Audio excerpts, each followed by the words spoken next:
Rain hammered the cathedral windows like bullets as two empires collided at the altar. Riker Vale, the most feared crime lord in the city, stood waiting for his bride, a calculated merger of power and blood money. But when Serafina Arden appeared, trembling beneath white lace, he saw something that stopped him cold, pure terror in her eyes. This wasn't a marriage. This was a sacrifice. And the man who had never hesitated at anything suddenly didn't know if he could go through with it. If you want to see how a monster learned to love, stay until the end. Drop a like and comment your city so I can see how far this story travels. The cathedral smelled like old money and fresh fear. Riker Vale stood at the altar checking his watch. 300 guests filled the pews behind him, politicians, judges, rival syndicate heads, all dressed in funeral black. Every single one of them owed him something. Money. Loyalty. Their continued existence. Outside, rain slammed against stained glass windows hard enough to rattle the frames. Thunder rolled across the city like distant artillery. Perfect weather for a wedding that felt more like a corporate merger signed in blood. His second-in-command, Marcus, stood 3 feet to his left, wearing a shoulder holster beneath his jacket. Standard protocol. Riker never went anywhere without armed men nearby, even his own wedding. "She's late," Marcus muttered. "She'll come." Riker's voice carried the same flat certainty he used when discussing business transactions. Because that's exactly what this was. A transaction. Serafina Arden's father had made catastrophically stupid decisions involving gambling debts and loan sharks connected to the Volkov family. The debt had ballooned to $7 million. Money the Ardens didn't have. Riker had offered a solution. Marry his daughter to me, and the debt disappears. Your family lives. Simple. Jonathan Arden had agreed within 48 hours. Riker hadn't even met the girl yet. Didn't need to. He'd seen photographs. 24 years old. Classical features. Studied art history at some private university. Grew up sheltered in a mansion in the suburbs. Completely unremarkable except for the accident of being born into a family drowning in criminal debt. The organ music started. Every head in the cathedral turned toward the entrance, and Serafina Arden appeared. Riker felt something shift in his chest. She looked wrong, not ugly, wrong. Like someone had dressed a frightened child in an elaborate costume and shoved her onto a stage she didn't understand. The wedding dress fit perfectly, custom-tailored white silk that probably cost $40,000. Her dark hair had been styled into an elegant updo. Diamond earrings caught the candlelight, but her hands were shaking so violently that the bouquet of white roses trembled like leaves in a hurricane. Her father walked beside her, gripped tight on her arm. Jonathan Arden wore an expensive suit and a desperate smile that didn't reach his eyes. He looked like a man who just sold his soul and was trying to convince himself he'd gotten a good deal. Serafina's gaze stayed locked on the marble floor. She didn't look up once during the entire walk down the aisle. When they reached the altar, Jonathan placed his daughter's hand in Riker's with the mechanical efficiency of a man completing a business transaction. "Take care of her," Jonathan whispered. Riker didn't respond. Jonathan stepped back, leaving Serafina standing alone beside the most dangerous man in the city. Up close, Riker could see she was barely breathing. Her face had gone pale beneath carefully applied makeup. A single vein pulsed rapidly in her throat. Her hand felt ice cold through the lace gloves. The officiant began speaking. Standard ceremony script, boring legal language about unity and commitment. Riker had heard the same words at a dozen weddings for associates and allies. It meant nothing. Marriage in his world was a business tool, a way to consolidate power, settle debts, forge alliances. Love had nothing to do with it. "Do you, Riker Vale, take this woman?" "I do." He cut the officiant off. "No point dragging this out." "And do you, Serafina Arden?" "I do." Her voice came out barely above a whisper. She still hadn't looked at him. "Then by the power vested in me, I pronounce you husband and wife. You may kiss the bride." Riker turned to face her. Serafina's eyes finally lifted from the floor, and Riker saw pure terror. Not nervousness, not anxiety about marrying a stranger. Terror. The kind of fear he usually saw in the eyes of men right before they died. She was shaking so hard she could barely stand. Her breathing had gone shallow and rapid. Sweat beaded along her hairline despite the cold air inside the cathedral. Riker had seen combat veterans with better composure under fire. What the hell had her father told her? He leaned forward slowly, giving her time to process what was happening. When his hand touched her waist, she flinched like he'd struck her. But she didn't pull away. She just stood there, frozen, eyes squeezed shut, waiting for something terrible. Riker pressed a brief, formal kiss to her lips. She tasted like salt, like she'd been crying right before walking down the aisle. The cathedral erupted in polite applause. Riker stepped back. Serafina swayed slightly, like she might faint. Marcus appeared at Riker's elbow, steady and alert, scanning the crowd for threats that didn't exist. "Smile," Riker said quietly to his new wife. "They're watching." Serafina tried. The result looked more like a grimace, but she managed to turn toward the crowd as the officiant announced them as husband and wife. 300 predators in expensive suits applauded the transaction. The reception took place in the ballroom of the Regency Hotel, a gilded monument to excess that Riker's organization had owned through shell companies for the past decade. Crystal chandeliers hung from ceilings painted with cherubs and gold leaf. A 12-piece orchestra played classical music that nobody listened to. Waiters in white gloves circulated with champagne and hors d'oeuvres that cost more per plate than most people earned in a week.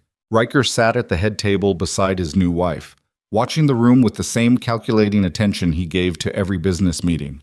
Serafina hadn't spoken a single word since the ceremony. She sat rigid in her chair, hands folded in her lap, staring at her untouched plate. She'd barely moved, barely blinked, like a statue carved from ice and fear. "You should eat something," Riker said. She flinched at the sound of his voice. "I'm not hungry." "When's the last time you ate?" No answer. Riker signaled a waiter. "Bring her the salmon and water." "I said I'm not hungry." "I heard you. Eat anyway." For the first time since the ceremony, Serafina turned to look at him directly. Her eyes were dark brown, rimmed with red from crying. Up close, beneath the professional makeup, she looked exhausted, like she hadn't slept in days. "Is that how this works?" Her voice carried an edge he hadn't expected. "You give orders and I obey?" "That's exactly how it works." "Of course." She turned away. "Stupid question." The waiter returned with food. Serafina ignored it. Across the ballroom, business continued as usual. Syndicate heads shook hands with politicians. Judges laughed at jokes from loan sharks. Money and power circulated through the room like blood through a diseased heart. This was Riker's world, the hidden architecture beneath the civilized surface, the real power structure that determined who lived, who died, and who got rich in the process. And now Serafina was part of it, whether she wanted to be or not. "Your father's debt is cleared," Riker said. "Your family is safe. You did what you came here to do." "How generous," bitterness dripped from every word. "You think I'm the villain in this story?"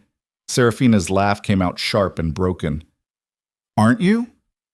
Your father gambled away $7 million he didn't have. He made deals with people who don't accept excuses. I offered him a way out. He took it. He sold me. He made a choice. So did you." "What choice?" Now she was looking at him fully, anger burning through the fear. "Let my father die? Let my little brother and sister watch our family destroyed? Some choice." Riker had no answer to that, because she was right. This wasn't a choice. It was coercion dressed up in wedding silk. Marcus appeared at Riker's shoulder. "We've got a situation. Dmitry Volkov just arrived." Riker's attention sharpened immediately. "I didn't invite him.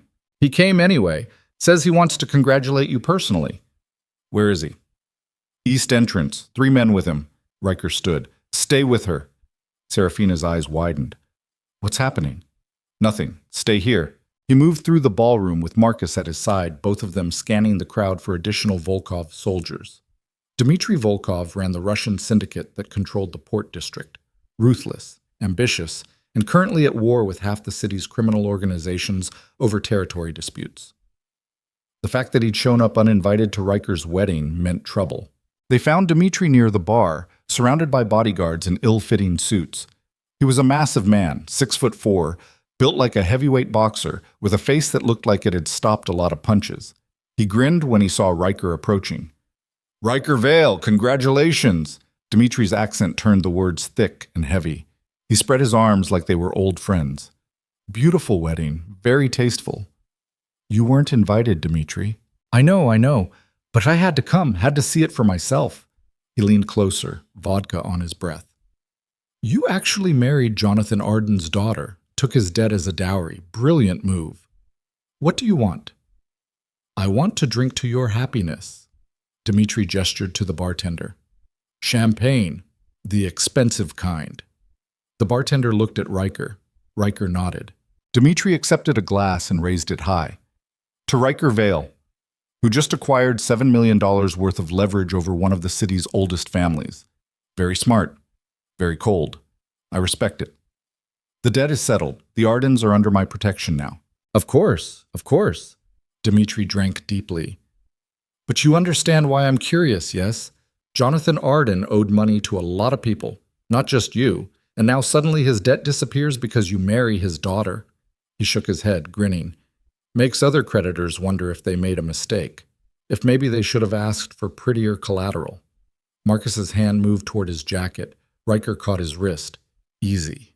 I'm just saying, Dmitri continued, that marriage is a beautiful thing, brings families together, creates new alliances, opens new possibilities. He set down his empty glass. Congratulations again, Riker. Enjoy your wedding night.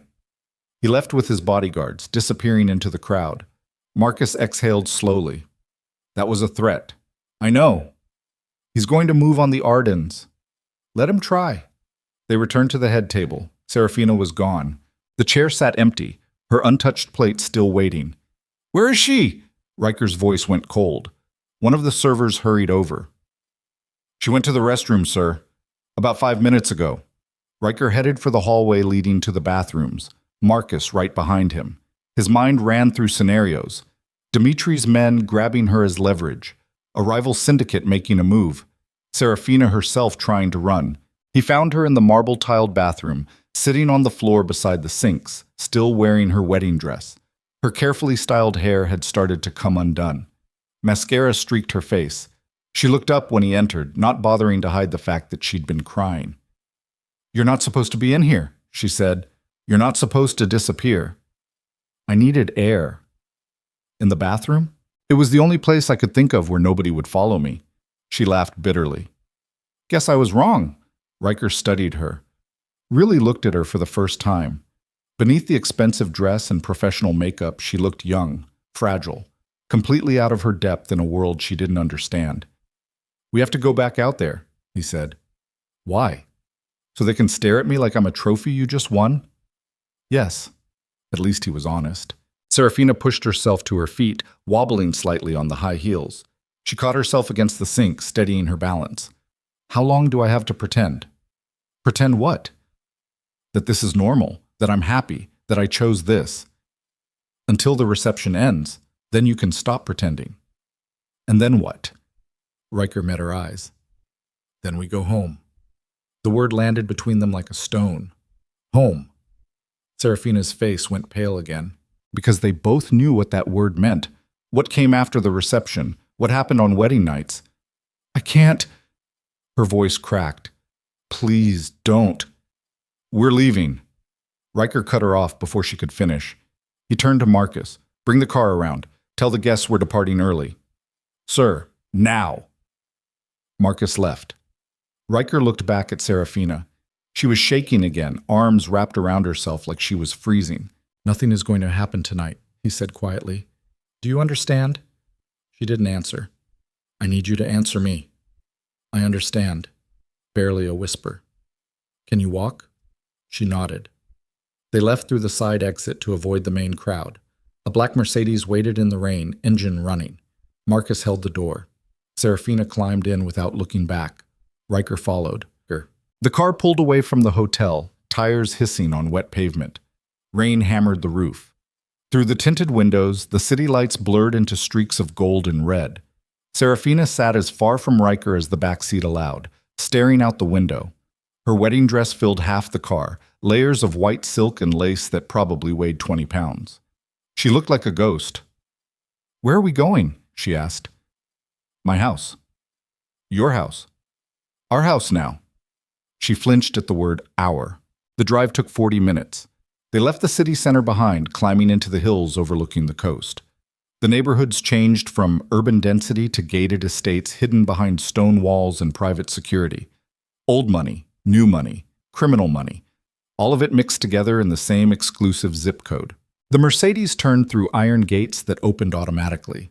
The driveway curved through manicured gardens and fountain sculptures before ending at a massive stone mansion that looked like it had been stolen from European aristocracy and rebuilt on American soil. 4 stories, 50 rooms, security cameras on every corner, a prison designed to look like paradise. The car stopped. Marcus opened the door. Riker stepped out first, then offered his hand to Serafina. She ignored it, struggling out of the car on her own, nearly tripping on her dress. Rain soaked them both immediately. "Inside," Riker said. They climbed the steps to the front entrance. The heavy oak doors swung open. Warm light spilled out. A woman in her 50s stood waiting in the entrance hall. Elena, the head housekeeper. She'd worked for Riker's family for 30 years. "Welcome home, Mr. Vale." She smiled at Serafina. "And welcome, Mrs. Vale." Serafina didn't respond. Elena's smile faltered slightly but held. "I prepared the master bedroom. Fresh linens, champagne on ice, everything you requested." "Thank you, Elena. That's all for tonight." "Of course, sir." Elena disappeared down a hallway, footsteps echoing on marble floors. Riker turned to Serafina. "I'll show you upstairs." He led her through the entrance hall, past expensive artwork and antique furniture that probably cost more than most people's houses. The mansion felt cold despite the heating. Too big, too empty. Riker had lived here alone for 5 years, ever since his father died and left him the entire criminal empire. Now it was supposed to be a home for 2. They climbed the grand staircase to the 2nd floor. At the end of the hallway, double doors opened into the master bedroom. It was enormous. Bigger than Serafina's entire childhood bedroom, probably. King-sized bed. Sitting area with leather furniture, floor-to-ceiling windows overlooking the ocean. Rain streaked the glass like tears. Serafina stood in the doorway, frozen. "Your things are in the closet," Riker said. "Clothes, toiletries, whatever you need. If something's missing, tell Elena in the morning." Serafina nodded mechanically. Riker started to leave. "Wait." Her voice stopped him. "You said nothing would happen tonight." "That's right." "So where are you sleeping?" "Guest room, down the hall." She blinked. "You're not staying here?" "No." "But this is your room." "It's your room now." "I don't understand."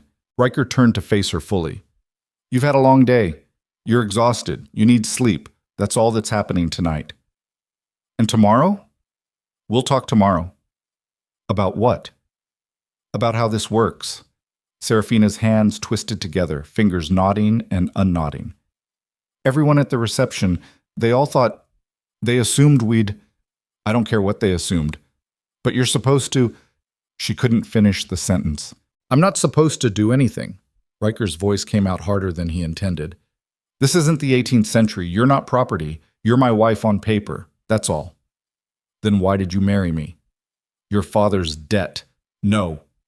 She stepped closer, and for the first time, anger overtook the fear in her eyes. "You could have just paid his debt. You have the money. You could have made the problem go away without dragging me into it. So why marriage? What do you actually want from me?" Riker had no good answer, because she was right. He could have handled Jonathan Arden's debt a dozen different ways. Paid it off, negotiated it down, made it disappear. But he'd chosen marriage instead. Why? Leverage. That's what he'd told himself. Marrying into the Arden family gave him connections to the city's old money establishment. Social legitimacy. A pathway into circles that usually stayed closed to men with his background. But standing in this bedroom, looking at this terrified girl in her ruined wedding dress, those reasons felt hollow. "Get some sleep," he said finally. "We'll talk in the morning." He left before she could ask more questions. The guest room was smaller, simpler, just a bed and a dresser. Riker locked the door, stripped off his suit, and lay down in the darkness, listening to rain hammer against the windows. His phone buzzed. Message from Marcus. "Everything secure. Dimitri's crew left the hotel. No incidents." Riker typed back. "Good. Keep someone on the Arden house overnight. If Volkov makes a move, I want to know immediately. Copy that." He set the phone aside. Sleep didn't come. His mind kept circling back to the moment in the cathedral when Serafina had looked at him with those terrified eyes. The way she'd flinched when he touched her. The taste of salt on her lips from crying. He'd built his entire life on control, on power, on making calculated decisions that advanced his position and eliminated threats. But this didn't feel like power. It felt like he'd just done something unforgivable, and he wasn't sure why that bothered him. But morning arrived cold and gray. Rain had stopped, leaving the city wrapped in fog. Riker woke at 6 out of habit, showered, dressed in fresh clothes. Went downstairs to the kitchen where Elena had already prepared coffee. "Is she awake?" he asked. "I haven't seen her yet, sir." Riker took his coffee to the office, a wood-paneled room lined with bookshelves and equipped with enough surveillance equipment to monitor every corner of his criminal empire. 3 computer screens showed real-time feeds from businesses, warehouses, and properties across the city. His phone had 17 messages waiting. Business never stopped. He spent 2 hours handling calls and emails. Territory disputes. Payment schedules. A problem with a shipment that got delayed at the port. Routine matters that required his attention. At 8:30, Elena knocked on the office door. "Mrs. Vale is in the dining room, sir. She asked for breakfast." Riker found Serafina sitting at the long dining table, still wearing the same clothes from yesterday. Someone had brought her a sweater and jeans from the closet. Her hair hung loose around her shoulders, unstyled. Without the professional makeup, she looked younger, more real. She was eating scrambled eggs mechanically, barely tasting them. Riker sat down across from her. "Did you sleep?" he asked. "No." "You should try." "I tried, couldn't." Elena brought Riker coffee and toast. He waved away the rest. They sat in silence for a long moment. Outside the windows, gardens stretched toward the cliff edge where ocean fog swallowed the horizon. "We need to establish some ground rules," Riker said finally. Serafina set down her fork. "What kind of rules?" "You have access to the entire house. Go wherever you want. The library, the gardens, the pool, all of it. Except my office, my personal files. Anything related to business stays locked. Because I might steal your secrets? Because knowledge is dangerous in this world. The less you know, the safer you are." Serafina laughed without humor. "I'm already married to you. How much more dangerous can it get?" "Fair point." "There's a security team," Riker continued. 4 men rotating shifts. They'll be around the property at all times. If you leave the house, they go with you. "I'm a prisoner then. You're protected. Same thing." "No, it's not." Riker's voice hardened. "Last night, Dmitry Volkov showed up at our wedding uninvited. He's the head of the Russian syndicate that your father owed money to before I cleared the debt. He's also violent, unpredictable, and currently looking for leverage against me. You are now that leverage, which means you are a target. The security isn't optional." Serafina's face went pale. "He would actually kill you, kidnap you, use you to force my hand?" "Yes, all of the above. Welcome to my world." She pushed her plate away, appetite gone. "So I stay locked in this house forever?" "Until the situation stabilizes." "And when will that be?" "I don't know." The honest answer seemed to hit harder than any lie would have. Serafina stood up abruptly. "I want to call my family. Your phone is upstairs, in the bedroom. Will you listen to my calls?" "Yes, of course you will." She headed for the door, then stopped, turned back. "You said we'd talk about how this works. So tell me, what exactly are you expecting from me?" Riker met her eyes. "What do you mean?" "I mean, what are the actual terms of this arrangement? Am I supposed to play house, smile for your business associates, show up at events on your arm? What's my role here?" "I haven't thought that far ahead. You just married me and you haven't thought—" She cut herself off, laughing bitterly. Unbelievable. This wasn't a normal marriage. No kidding. I mean, I didn't marry you because I wanted a wife. I married you to settle your father's debt and establish a connection to your family's social network. The personal aspect, I didn't plan for that." "The personal aspect," Serafina repeated the words like they were poison. "You mean the part where I'm supposed to actually live with you?" "Yes." "Well, here's a thought. Maybe you should have planned for that before putting a ring on my finger." She left before he could respond. Riker sat alone in the dining room, coffee going cold, staring at the spot where she'd been sitting. Elena appeared in the doorway. "Sir, is everything all right?" "Fine," Riker said. But it wasn't, because Serafina was right. He'd made a strategic decision based on business logic and power dynamics. He'd treated the marriage like acquiring real estate, sign the papers, close the deal, move on. He hadn't considered that his new wife might actually have opinions, needs, or expectations beyond compliance. His phone buzzed. Marcus calling. "Talk to me," Riker answered. "Riker E. Mpowitz. We've got movement on the Volkov situation. 2 of Dmitri's soldiers were spotted near the Arden house this morning, sitting in a car, watching. Did they approach?" "No, just surveillance, but it's escalating.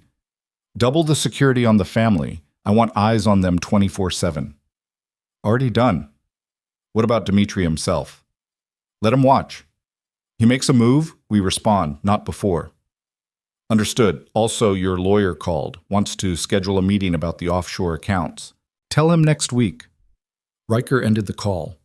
He spent the rest of the day working, handling the endless stream of problems that required his attention. By evening, he still hadn't seen Serafina. Elena reported that she'd spent most of the afternoon in the library, reading. She'd taken lunch in her room, declined dinner.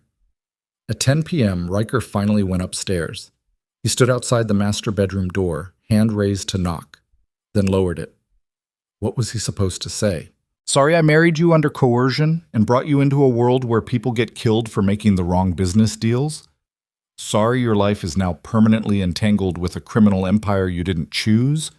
Sorry I don't actually know how to be married to someone I barely know?" He went to the guest room instead, lay in the dark, and wondered when exactly his carefully controlled life had started feeling like a cage he'd built for himself. 3 days passed in tense silence. Serafina avoided him, stayed in her room, the library, the gardens, anywhere he wasn't. Elena reported that she'd started taking long walks on the property, always with security trailing behind. She barely ate, rarely spoke. Riker told himself it was fine, she needed time to adjust. This was a massive change. Eventually, she'd settle into the routine, find some kind of equilibrium, but the silence bothered him more than he wanted to admit. On the 4th morning, he found her in the library. The room was his favorite in the house. 2 stories of floor-to-ceiling bookshelves, leather furniture, a fireplace, and windows overlooking the ocean. Thousands of books collected over generations. First editions, rare volumes, things his grandfather had acquired before the family business turned fully criminal. Serafina sat in a window seat, knees pulled to her chest, reading. Sunlight cut through morning fog, turning her hair copper and gold. She looked up when he entered. "Sorry," she said. "I can leave?" "No, stay." She marked her page but didn't set the book down. A defense mechanism. Riker walked to the bookshelves, scanning titles without really seeing them. "What are you reading?" She held up the cover. "Jane Eyre." "Any good?" "I've read it before, multiple times." "Why read it again?" Boss. "Because it's about a girl trapped in a situation she didn't choose, trying to survive in a world controlled by men with power." She set the book aside. "Seems relevant." Riker turned to face her. "I'm not Rochester." "No, you're worse. At least Rochester was honest about being broken." The words landed like a punch. They stared at each other across the library. "You think I'm dishonest?" Riker asked. "I think you tell yourself you're doing the right thing, that marrying me was a business decision, clean, logical, no moral complications." Serafina stood, arms crossed. "But you know what?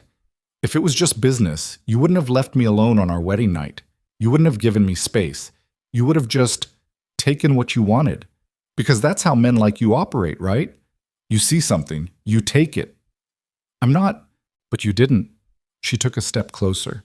"You left. You gave me the bedroom. You've barely spoken to me, and I can't figure out why. Either you're playing some long game I don't understand, or what? Or you actually feel guilty." Silence filled the library. Outside, waves crashed against the cliffs. "I don't do guilt," Riker said finally. "Everyone does guilt." "Not in my line of work." "Then what do you do?" "I make decisions.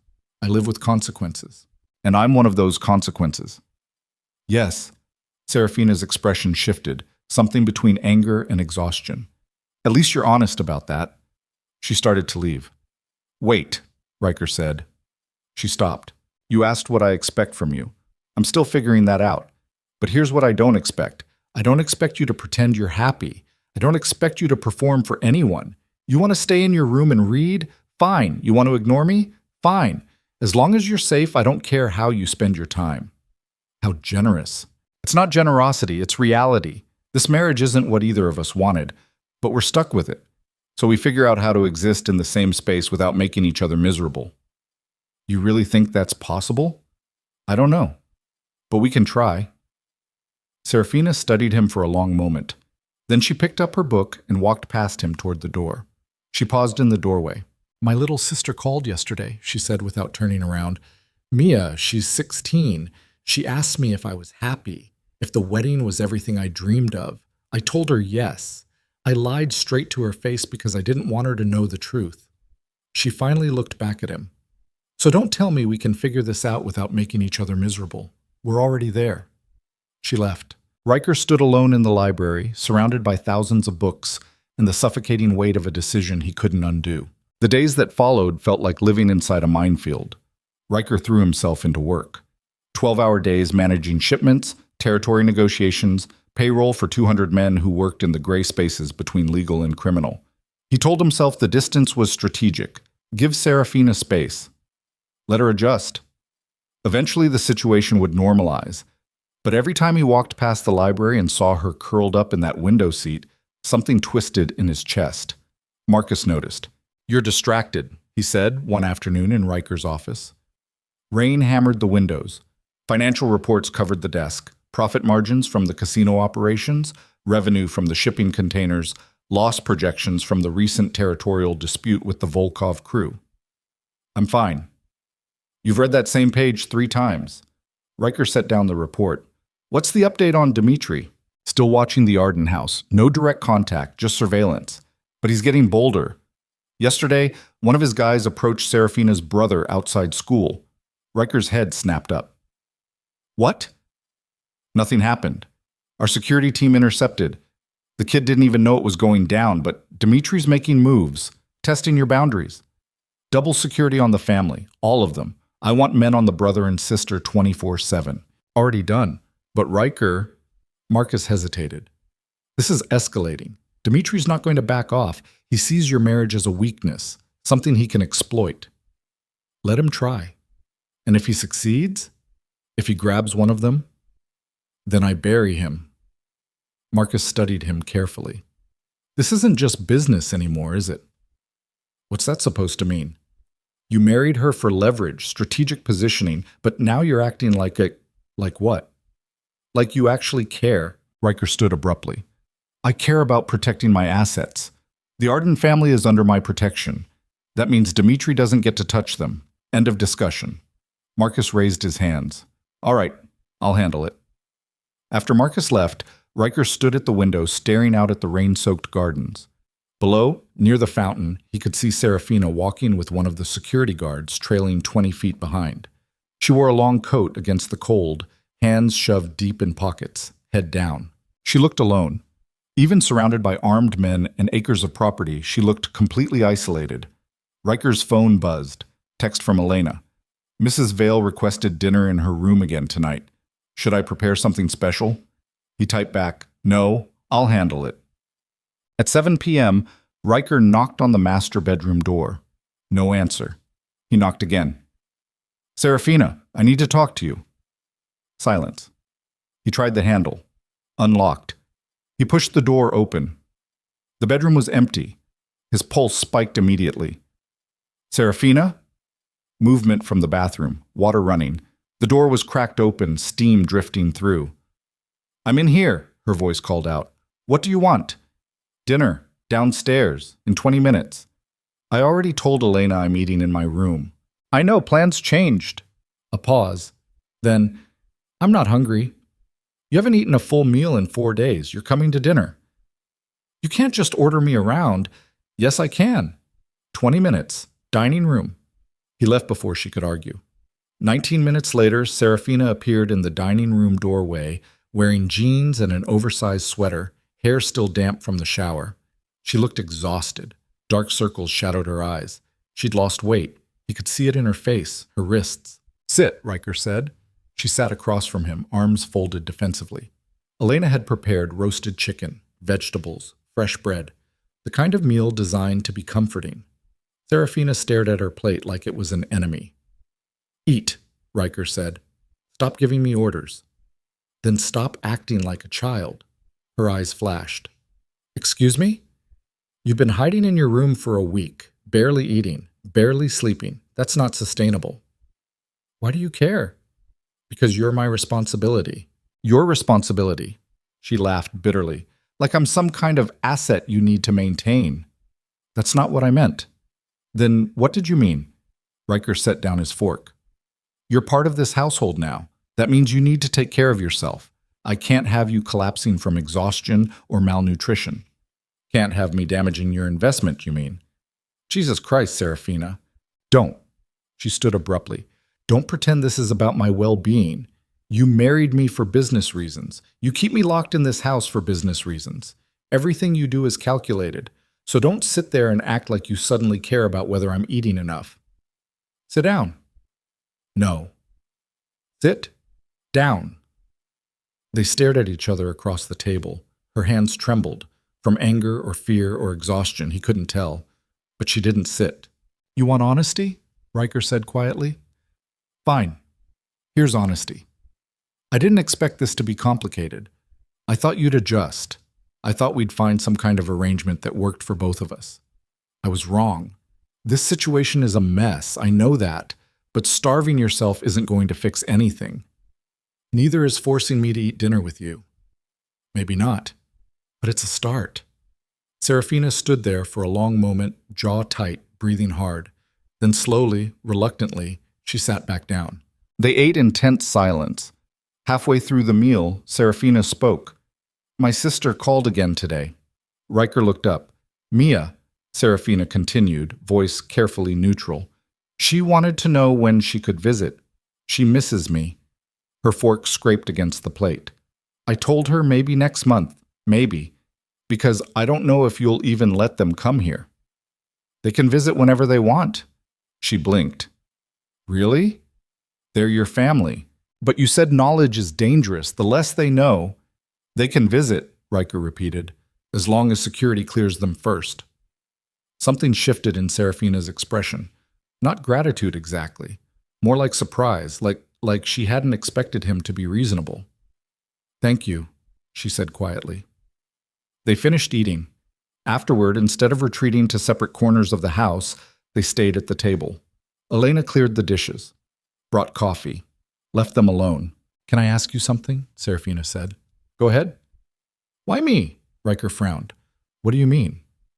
"You said marrying me gave you access to my family's social network, connections to old money, but my father's reputation is destroyed. Everyone knows he gambled away millions. We're a scandal, not an asset. So why actually marry me? There had to be better options." It was a good question, one Riker had been avoiding thinking about too carefully. "Your family name still carries weight," he said, "even with the scandal. 3 generations of Ardens sat on the boards of major corporations in this city. Your grandfather was a federal judge. Your mother's family founded one of the oldest philanthropic organizations in the state. That history doesn't disappear just because your father made bad choices. So I'm a bridge to respectability." "Yes."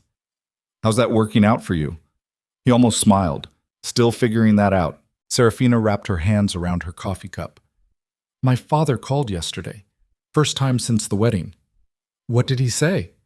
"That I should be grateful, that I should appreciate the opportunity you've given me." Her voice went cold. He actually used that word, opportunity. Like marrying a stranger to pay off his debts was some kind of gift. "What did you say?" I hung up on him. Good, Riker thought, but he didn't say it out loud. "Do you hate him?" he asked instead. Serafina considered the question. "I don't know. I'm angry. I feel betrayed. But he's still my father. He still raised me.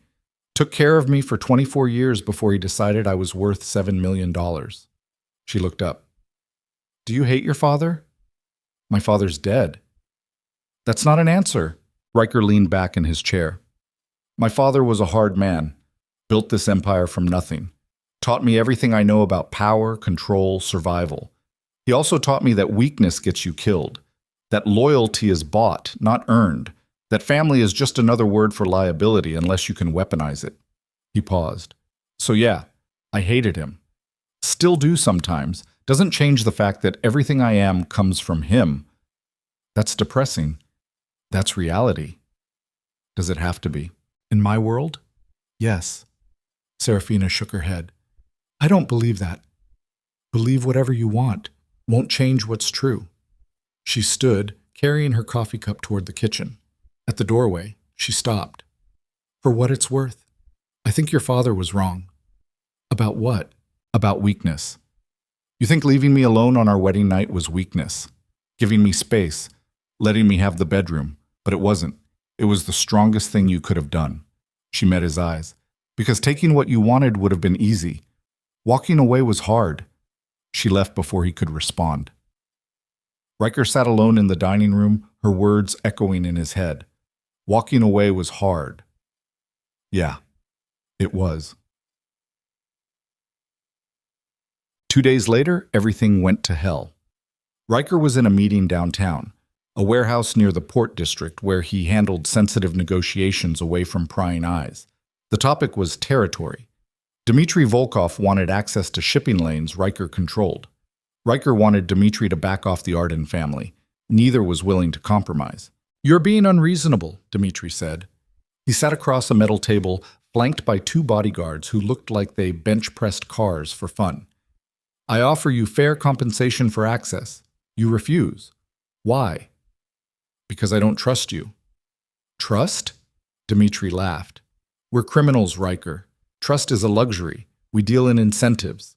I give you money. You give me access. Simple business. Nothing about you is simple. Is this about the Arden girl? Every muscle in Riker's body went tight. Careful. I'm just asking. You married Jonathan Arden's daughter. Suddenly you're very protective of that family. Very emotional. Dmitry leaned forward. Makes me wonder if maybe this marriage wasn't just business after all. My personal life is none of your concern. Everything is my concern when it affects business. And right now, your attachment to that girl is affecting business. You're making decisions based on feelings instead of profit. That's dangerous. Marcus, standing behind Riker, moved his hand toward his weapon. Riker waved him off. We're done here. Think about my offer, Dmitry said, before someone gets hurt. It wasn't subtle. Riker left the warehouse with Marcus and 3 other security personnel. They climbed into the armored SUV, engine already running. That was a threat, Marcus said. I know. We need to move on him, now, before he escalates. Not yet. We do this smart. Calculate the right moment. Going to war with Volkov right now costs too much. Marcus's phone buzzed. He answered, listened, then went pale. Shit. What? Security just called. There's been an incident at the house. Riker's blood turned to ice. What kind of incident? Someone tried to breach the perimeter. South fence line, armed, 2 men. Our team intercepted, but is she safe? Elena got her into the panic room. She's secure. But Riker, this was coordinated. Professional. Whoever sent them knew our security layout. Dmitry. Has to be. The SUV was already moving, tires screaming as the driver pushed the speed limit. Riker pulled his phone, dialed Elena. She answered on the first ring. Mr. Vale? Is she hurt? No, sir. She's scared but unharmed. We're in the safe room. Doors are locked. Security is sweeping the property now. I'm 10 minutes out. Nobody opens that door until I get there. Understood. The drive felt like an eternity. Riker's mind ran through scenarios. If Dmitry was willing to breach his home, he was willing to go further. Kidnapping, murder, using Serafina as leverage to force concessions. This was exactly what Riker had been trying to prevent, and he'd failed. They pulled through the gates at high speed. Security vehicles surrounded the property. Men with rifles patrolled the perimeter. The south fence had been cut, clean, precise. Professional work. Riker went straight to the panic room, a reinforced steel chamber built into the basement, designed to withstand everything short of military assault. Elena opened the door when he knocked the security code. Inside, Serafina sat on a bench against the wall, knees pulled to her chest, shaking. Her face had gone sheet white. When she saw Riker, something broke in her expression. She launched herself at him. Riker caught her on instinct, arms closing around her trembling body. She pressed her face against his chest, breathing in ragged gasps. "They tried to get in," she whispered. "I was in the garden, and suddenly men were shouting, and I heard gunfire, and Elena grabbed me, and—" "You're safe. I've got you." "They were here. Inside the property. They were coming for me." "I know, but they're gone now." She pulled back enough to look at him, tears streaming down her face. "This is because of you. Because I'm married to you. That man, Dmitri, he's trying to hurt you by hurting me." Riker couldn't deny it. "Yes," he said. Fresh tears spilled over. "I can't do this. I can't live like this. Constantly afraid, constantly looking over my shoulder, never knowing if someone's going to—" Her voice cracked. "I want to go home." "This is your home now." "No, it's not. It's a prison, a target, and I'm trapped here because my father sold me to pay his debts." "Serafina, let me go." She shoved against his chest. "Just let me go. Give me a divorce. Send me somewhere far away. I don't care. I just can't be here anymore." Riker's hands tightened on her shoulders. "If I let you go, Dmitri will kill you within a week. He's using you to get to me. That doesn't change just because we're divorced. You're safer here than anywhere else." "I don't feel safe." "I know, but running won't fix that." She stared at him, devastation written across her face. "Then what will?" "I'm going to end this, permanently." "How?" "By doing what I should have done the moment Dmitri showed up at our wedding." Riker released her, stepping back. "Marcus, call everyone. We're moving on Volkov tonight." Marcus hesitated. "Sir, if we go to war, we're already at war. He just fired the first shot. Now we finish it." The attack on Riker's house changed everything. Within 6 hours, every soldier in Riker's organization was activated. Weapons distributed. Targets identified. The plan was surgical. Hit Dimitri's primary operations simultaneously. Cripple his infrastructure. Force him to negotiate from weakness. Or kill him. Riker preferred the second option. He spent the afternoon in his office coordinating logistics, while Serafina remained in the panic room with Elena. Security had swept the entire property twice. No additional threats found. But Riker wasn't taking chances. At 8 p.m., Marcus came to the office. "We're ready. Teams are in position, waiting for your signal." "Give me 5 minutes." After Marcus left, Riker went down to the panic room. Serafina sat exactly where he'd left her, still wearing the same clothes, arms wrapped around herself. Elena had brought food and water, all of it untouched. "I need to leave for a while," Riker said. Serafina looked up, eyes red from crying. "Where are you going?" "To handle the Dmitri situation."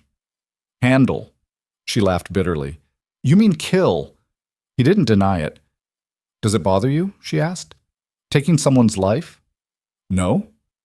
"Not at all?" "No." "How many people have you killed?" Riker crouched down so they were eye level. "Do you really want to know the answer to that?"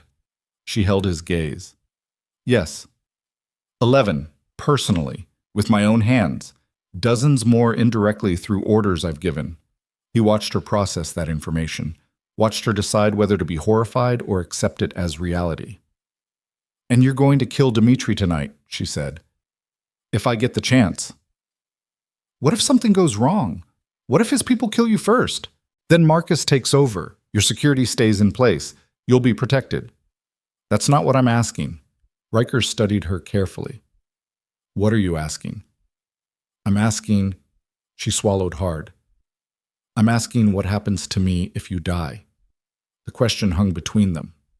"You'll be taken care of," Riker said. "Financially. The marriage contract includes provisions.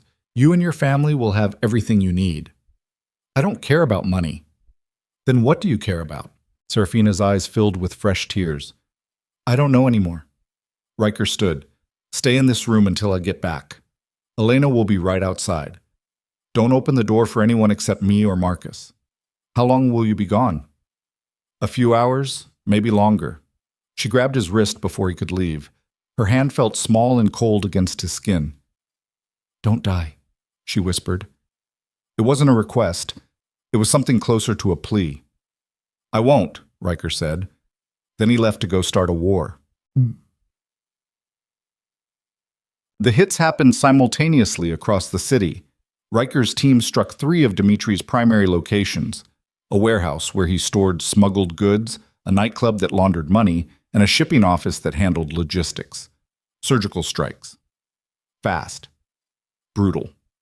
Designed to send a message. Riker personally led the warehouse operation. They went in at midnight, 6 men, including Marcus, all armed, all experienced. The warehouse sat in an industrial zone near the river, surrounded by chain-link fence and minimal security. Dimitri had gotten sloppy, overconfident.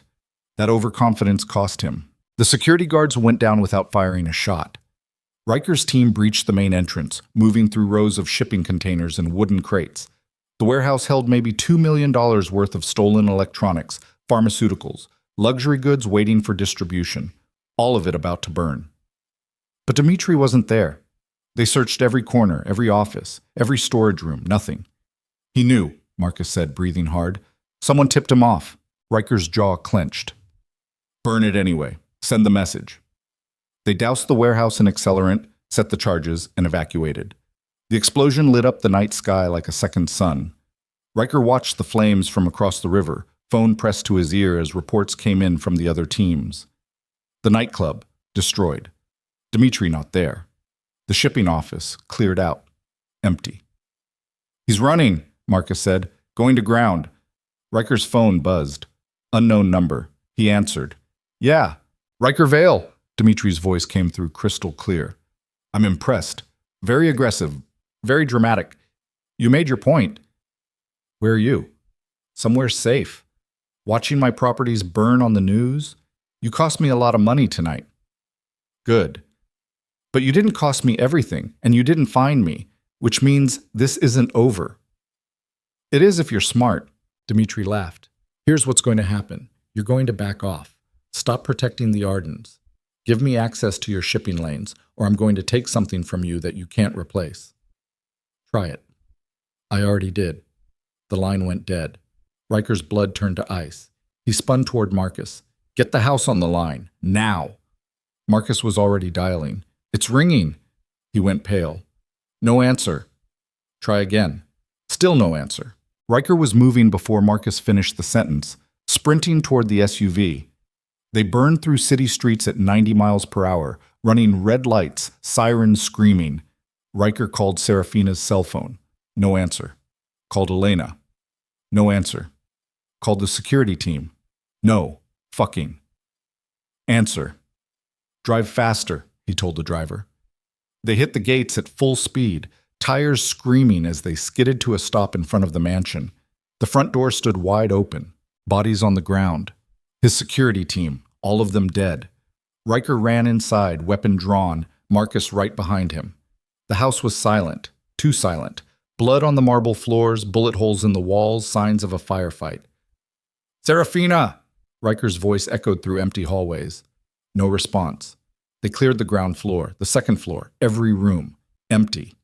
Riker's hand shook as he descended to the basement, already knowing what he'd find. The panic room door hung open. Elena lay on the floor outside it, unconscious but breathing. Blood matted her hair where someone had struck her. The panic room itself was empty. Serafina was gone. Riker stood in the doorway, staring at the empty space where he'd left her just 4 hours ago. His phone buzzed. Text message from unknown number. No words, just an image. Serafina bound to a chair in a concrete room, tape over her mouth, terror in her eyes. Another message appeared. "You have 24 hours to decide what she's worth." Riker stared at the photo and felt something inside him break completely. Riker stared at the photograph on his phone for exactly 3 seconds. Then he put his fist through the panic room wall. The concrete cracked. Blood bloomed across his knuckles. Pain shot up his arm, distant, irrelevant. Nothing compared to the rage burning through his chest like acid. Marcus grabbed his shoulder. "Riker, get everyone. Every single soldier we have. I want every property Dmitri owns surrounded within the hour. We don't know where he's holding her. Then we tear this city apart until we find her. Marcus pulled out his phone, already dialing. Riker stepped over Elena's unconscious body, moving back through the house on autopilot. His security team lay dead in the entrance hall. Good men, loyal men, all of them slaughtered while he'd been burning down warehouses like a fucking idiot. He'd left her. Left her in what was supposed to be the safest place in the city, and Dmitri had waltzed in and taken her anyway. Outside, more vehicles were arriving. Men pouring out, weapons ready, waiting for orders. Riker stood on the front steps of his mansion, watching his empire mobilize for war, and all he could see was Serafina's terrified face in that photograph. Bound, gagged, alone, because of him. His phone rang. Unknown number again. He answered without speaking. "You got my message." Dmitri's voice carried a smile Riker wanted to carve off his face with a knife. "Beautiful girl. Shame she's caught in the middle of our business dispute. If you hurt her, you'll what? Burn more of my warehouses? Kill more of my men? You already did that, Riker, and while you were playing arsonist, I was taking what matters most." "What do you want?" "I told you already. Access to your shipping lanes, full partnership on port operations, and you stop interfering with my business interests. Done. Let her go." Dmitri laughed. "You think I'm stupid? The moment I release her, you'll come for me with everything you have. No. Here's what happens. You sign over the contracts, transfer the port access, make it official. Then, maybe, we talk about the girl. I need proof she's alive. You have a photo. I need to hear her voice. Now." Silence on the line, then rustling sounds. Tape being ripped away. "Riker?" Serafina's voice came through shaky and terrified. "Riker, I'm sorry. I tried to stay in the panic room, but they... Are you hurt?" "No, I'm okay. The phone was yanked away from her. Dmitri came back on the line. "Satisfied?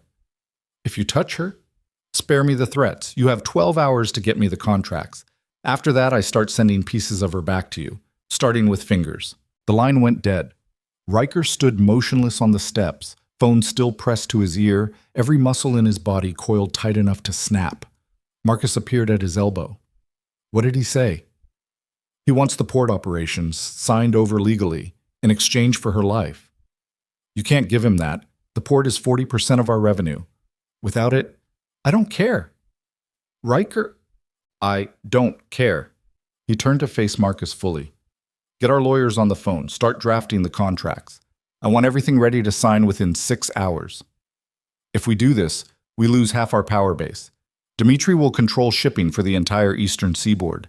He'll own us." "Then he owns us." Marcus stared at him like he'd lost his mind. "Who are you right now?" "Someone who's not going to let her die because I was too proud to make a deal. This isn't about pride. This is about survival. You give Dmitri the port, and every other syndicate in the city will see it as weakness. They'll move on us. Within a month, we'll be fighting wars on 6 different fronts." "I know." "And you're willing to sacrifice everything you've built, everything your father built, for a girl you've known for 2 weeks?" Riker grabbed Marcus by the collar, slamming him against the door frame hard enough to rattle his teeth. "That girl is my wife. She's in a concrete cell right now because I brought her into this world. Because I married her to settle a debt and gain social leverage and didn't think about what it would cost her. So yeah, I'm willing to sacrifice everything, because the alternative is living with her blood on my hands." He released Marcus and stepped back. Marcus straightened his jacket, breathing hard. "All right, I'll get the lawyers. And Marcus? Find out how Dmitri got through our security. Someone talked. Someone gave him access codes, patrol schedules, the panic room location. I want to know who." "Already on it, bet." The next 6 hours were a controlled descent into hell. Riker's lawyers worked through the night drafting contracts that would legally transfer port operations to Dmitri's shell companies. It was a financial massacre. 40% of revenue, dozens of legitimate business fronts, control over shipping lanes that had belonged to Riker's family for 3 generations. All of it signed away. At 4 a.m., Riker sat in his office staring at the documents, pen in hand. His father's voice echoed in his head. "Weakness gets you killed." He signed anyway. The phone rang at 4:47 a.m. It's done, Riker said before Dmitri could speak. Contracts are signed. My lawyers will deliver them at 8 a.m. to whatever location you specify. Now let her go. Not quite yet. We had a deal. The deal was you signed the contracts. You did. Good boy. But I'm not stupid enough to release her before I verify everything is legitimate. My lawyers need to review the documents. Make sure there are no hidden clauses, no loopholes. That takes time. How much time? 24 hours. That wasn't the agreement. The agreement is whatever I say it is. You're not in a position to negotiate. Dmitri's voice dropped. But I'm feeling generous. As a sign of good faith, I'll let you talk to her again. Prove she's still alive and unharmed. More rustling. Then Serafina's voice, small and scared. Riker? I'm here. Are you okay? I'm fine. They haven't hurt me, but I'm scared. I know, but this is almost over. I signed the contracts. He's going to let you go. What contracts? Business stuff. Doesn't matter. Riker, what did you give him? He hesitated too long. Oh, God, her voice cracked. You gave him everything, didn't you? Your entire operation. You destroyed yourself to get me back. Serafina, you can't do this. You can't throw away everything for me. Too late. It's done. No. Tell him you changed your mind. Tell him the phone was yanked away again. Dmitri laughed. Sweet girl. She actually cares about you. How touching. His voice turned cold. 24 hours, Riker. My lawyers verify the contracts, then we make the exchange. If you try anything stupid before then, if I see any of your men anywhere near my properties, she dies screaming. Understood? Understood. The call ended. Riker sat in silence, watching dawn break over the ocean through his office windows. The sun rose blood red over dark water, painting the sky in shades of violence. His empire was gone, and Serafina was still in a cell. Marcus entered without knocking. We found the leak. Riker looked up. Who? Paul Henderson, one of your perimeter guards. Been on your payroll for 3 years. Dmitri got to him 2 weeks ago. Offered him $500,000 to provide security intel. Where is he? Basement, tied up, waiting for you. Riker stood. Good. Bastian. Paul Henderson looked like he was going to vomit. He sat bound to a chair in the mansion's basement, a concrete room Riker's father had built for exactly this purpose. Soundproofed walls, drain in the floor, tools hanging on the wall that had been used to extract information from uncooperative sources for decades. Paul was cooperating. He'd started talking the moment Marcus dragged him down here. I'm sorry, Paul babbled as Riker descended the stairs. I'm so sorry, Mr. Vale. I didn't know. I didn't think. You took Dmitri's money. He offered me $500,000. $500,000. I have student loans, medical bills. My daughter needs. So you sold out your employer and got my wife kidnapped. I didn't know he was going to take her, I swear. He just wanted security information, patrol schedules, camera blind spots. He said it was for insurance, just in case things escalated. I thought, you thought you could betray me and there wouldn't be consequences. Paul started crying. Please, I have a family. So does Serafina. Riker picked up a pair of pliers from the tool wall. Paul's eyes went wide with terror. I'm going to ask you questions, Riker said calmly. You're going to answer them. If I think you're lying, I start removing fingers. Understand? Yes, anything. Where is Dmitri holding her? I don't know. I swear I don't know. He never told me that part. Wrong answer. Riker grabbed Paul's hand. Wait. I don't know the exact location, but I heard him talking on the phone once. Something about a shipping facility near the industrial district. That's all I know. Marcus stepped forward. The industrial district has 40 shipping facilities. Which one? Riker squeezed Paul's hand tighter. I don't know, but it's one of the abandoned ones. He said something about nobody being around to hear noise. That's all I remember. Riker studied Paul's face. The man was terrified, tears and snot streaming down his face, shaking so hard the chair rattled. He was telling the truth. How did Dmitri get through the panic room door? Riker asked. He made me write down the access codes. Everything. The panic room, the safe, the security system, master controls. He said it was just backup information. You didn't think at all. Riker set down the pliers. Then he pulled his gun and shot Paul Henderson in the head. The body slumped forward, still tied to the chair. Blood pooled on the concrete floor, draining toward the center grate. Marcus didn't flinch. What now? Get teams to every abandoned shipping facility in the industrial district. I want them searched top to bottom. We have... Riker checked his watch. 19 hours before Dimitri's deadline. And if we don't find her in time, we will. But even as he said it, Riker felt the weight of probability crushing down on him. 40 facilities. Maybe more. 19 hours. And if they hit the wrong location first, Dimitri would know they were coming and move her, or kill her. Upstairs, his phone was ringing.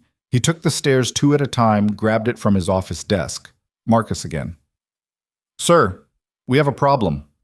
What kind of problem? Jonathan Arden just showed up at the front gate. He's demanding to see you. Riker closed his eyes. Let him in. Jonathan Arden looked like he'd aged 10 years in 2 weeks. His suit was wrinkled. His eyes were bloodshot. His hand shook as Riker led him into the office and closed the door. Where's my daughter? Jonathan demanded. Kidnapped. By Dmitri Volkov.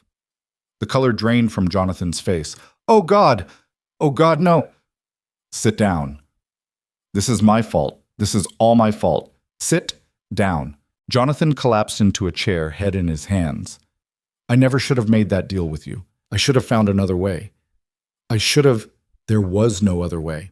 You owed $7 million to people who don't accept payment plans. I gave you an option. You took it. What happens next is on both of us. Is she alive? For now. What does he want? My port operations. He's already got them. Signed over this morning. Now we're waiting for his lawyers to verify the contracts before he releases her. Jonathan looked up, eyes wide. You gave him your entire operation? Yes. But that's everything. Your father spent 30 years building that infrastructure. You just threw it away for your daughter. Yes. Jonathan stared at him, really looked at him for the first time. You love her. I barely know her. That's not what I asked. Riker didn't answer. Jonathan stood, pacing the office like a caged animal. If something happens to her, if Dimitri kills her, I'll never forgive myself. She's my little girl. She's innocent. She doesn't deserve any of this. I know. So what are you going to do? Get her back. How? By finding where Dimitri's holding her and taking her by force. You said he'll kill her if you try. He'll kill her anyway. Riker's voice went flat. Men like Dimitri don't honor deals. He took my contracts. Now he's going to kill her and me both to eliminate future threats. The only chance we have is to find her first. Jonathan's face crumpled. This is my fault. All of it. My gambling, my debts, my weakness. And now my daughter is going to die because I was too much of a coward to face my mistakes. You're right, Riker said. It is your fault. The words hit Jonathan like a physical blow. But blaming yourself doesn't help her, Riker continued. So either sit there and feel sorry for yourself or do something useful. Your choice. Jonathan straightened, jaw tight. What can I do? Dimitri's been watching your family for weeks. Your house, your son and daughter. Have you noticed anything unusual? Any patterns? Vehicles that show up repeatedly? People who seem out of place? Jonathan thought hard. There's been a black sedan, tinted windows. I've seen it parked down the street 3 or 4 times over the past week, different times of day. Make, model? Mercedes. Maybe 5 years old. License plate started with K7 something. I didn't get the full number. It wasn't much, but it was something. Riker pulled out his phone, texted Marcus. Run every black Mercedes registered to Volkov or his associates. License plates starting K7. Cross-reference with property addresses in Industrial District. The response came back within 90 seconds. Got a hit. Black Mercedes S-Class. Plate K7R449. Registered to a shell company Dimitri owns. Same company leases a shipping warehouse on Pier 17. Riker was already moving toward the door. Where are you going? Jonathan called after him. Pier 17. I'm coming with you. No, you're not. She's my daughter. Which is exactly why you're staying here. You're not trained for this. You'll get in the way or get killed, probably both. Riker paused in the doorway. If I don't come back, Marcus will make sure your family stays protected. The marriage contract includes provisions. You'll be taken care of. Riker? But he was already gone. Bod. Pier 17 sat at the far edge of the industrial district, surrounded by chain-link fence and rusted shipping containers. The warehouse was a massive corrugated steel structure that looked like it hadn't been used in years. Broken windows, graffiti on the walls, weeds growing through cracks in the concrete. Perfect place to hide someone. Riker parked 3 blocks away with Marcus and 8 heavily armed men. They moved through the shadows on foot, weapons ready, scanning for lookouts or security cameras. "How do you want to do this?" Marcus whispered. "Fast and quiet. We breach from 2 sides simultaneously, kill anyone who fights back. Find her and get out. If this is the wrong location, it's not." They split into 2 teams. Riker led one group around to the east entrance. Marcus took the west. At Riker's signal, both teams moved in simultaneously. The warehouse was dark inside, silent. Moonlight filtered through broken skylights, casting everything in shades of gray. Rows of empty shipping containers stretched into darkness. No guards. No sound. Too quiet. Riker's instincts screamed warning. They cleared the first section. Nothing. Second section. Nothing. Then Marcus's voice crackled over the radio. "Found something. Northwest corner." Riker's team converged on Marcus's position. In the corner of the warehouse, behind a wall of stacked pallets, they found a steel door built into the floor. Basement access. Marcus tried the handle. Locked. One of the men moved forward with a breaching charge. They stacked up on either side of the door, weapons ready. The charge detonated. The door blew inward. Riker went in first, descending concrete stairs into darkness. Emergency lights flickered on automatically, illuminating a long corridor lined with storage rooms. They cleared each room methodically. Empty. Empty. Empty. Until the last room at the end of the hall.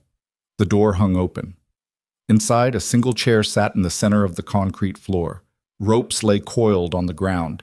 Fresh blood stained the concrete, but no Serafina. On the chair sat a phone. Brand new. Screen lit up. Riker picked it up. A text message was already waiting. "Wrong location, but good effort. You have 12 hours left." Below that, a new photograph. Serafina, beaten now, bruises darkening her face, blood on her lip, tears streaming down her cheeks, still alive, but suffering. Because Riker had tried to be clever. His vision went red. "Sir!" Marcus grabbed his arm. "We need to go. This is a trap. Dmitri knew we'd find this place." Riker looked up from the phone. "What?" "Think about it. Paul gave us just enough information to find this warehouse, the black Mercedes, the shell company. It was too easy. Dmitri wanted us here." "Why?" "I don't know, but we need to—" Riker's phone rang. His actual phone. Not the burner Dmitri had left. He answered. Elena's voice came through, panicked and breathless. "Mr. Vale, oh God, you need to come back. What happened?" "It's Mr. Arden, Jonathan. He's been shot." The world tilted sideways. "What?" "He was leaving the house, getting into his car. Someone shot him from the street. 3 times. He's still alive, but barely. Ambulance is coming." Riker was already running toward the exit. "Get him to Memorial Hospital. Best trauma team. I'll meet you there."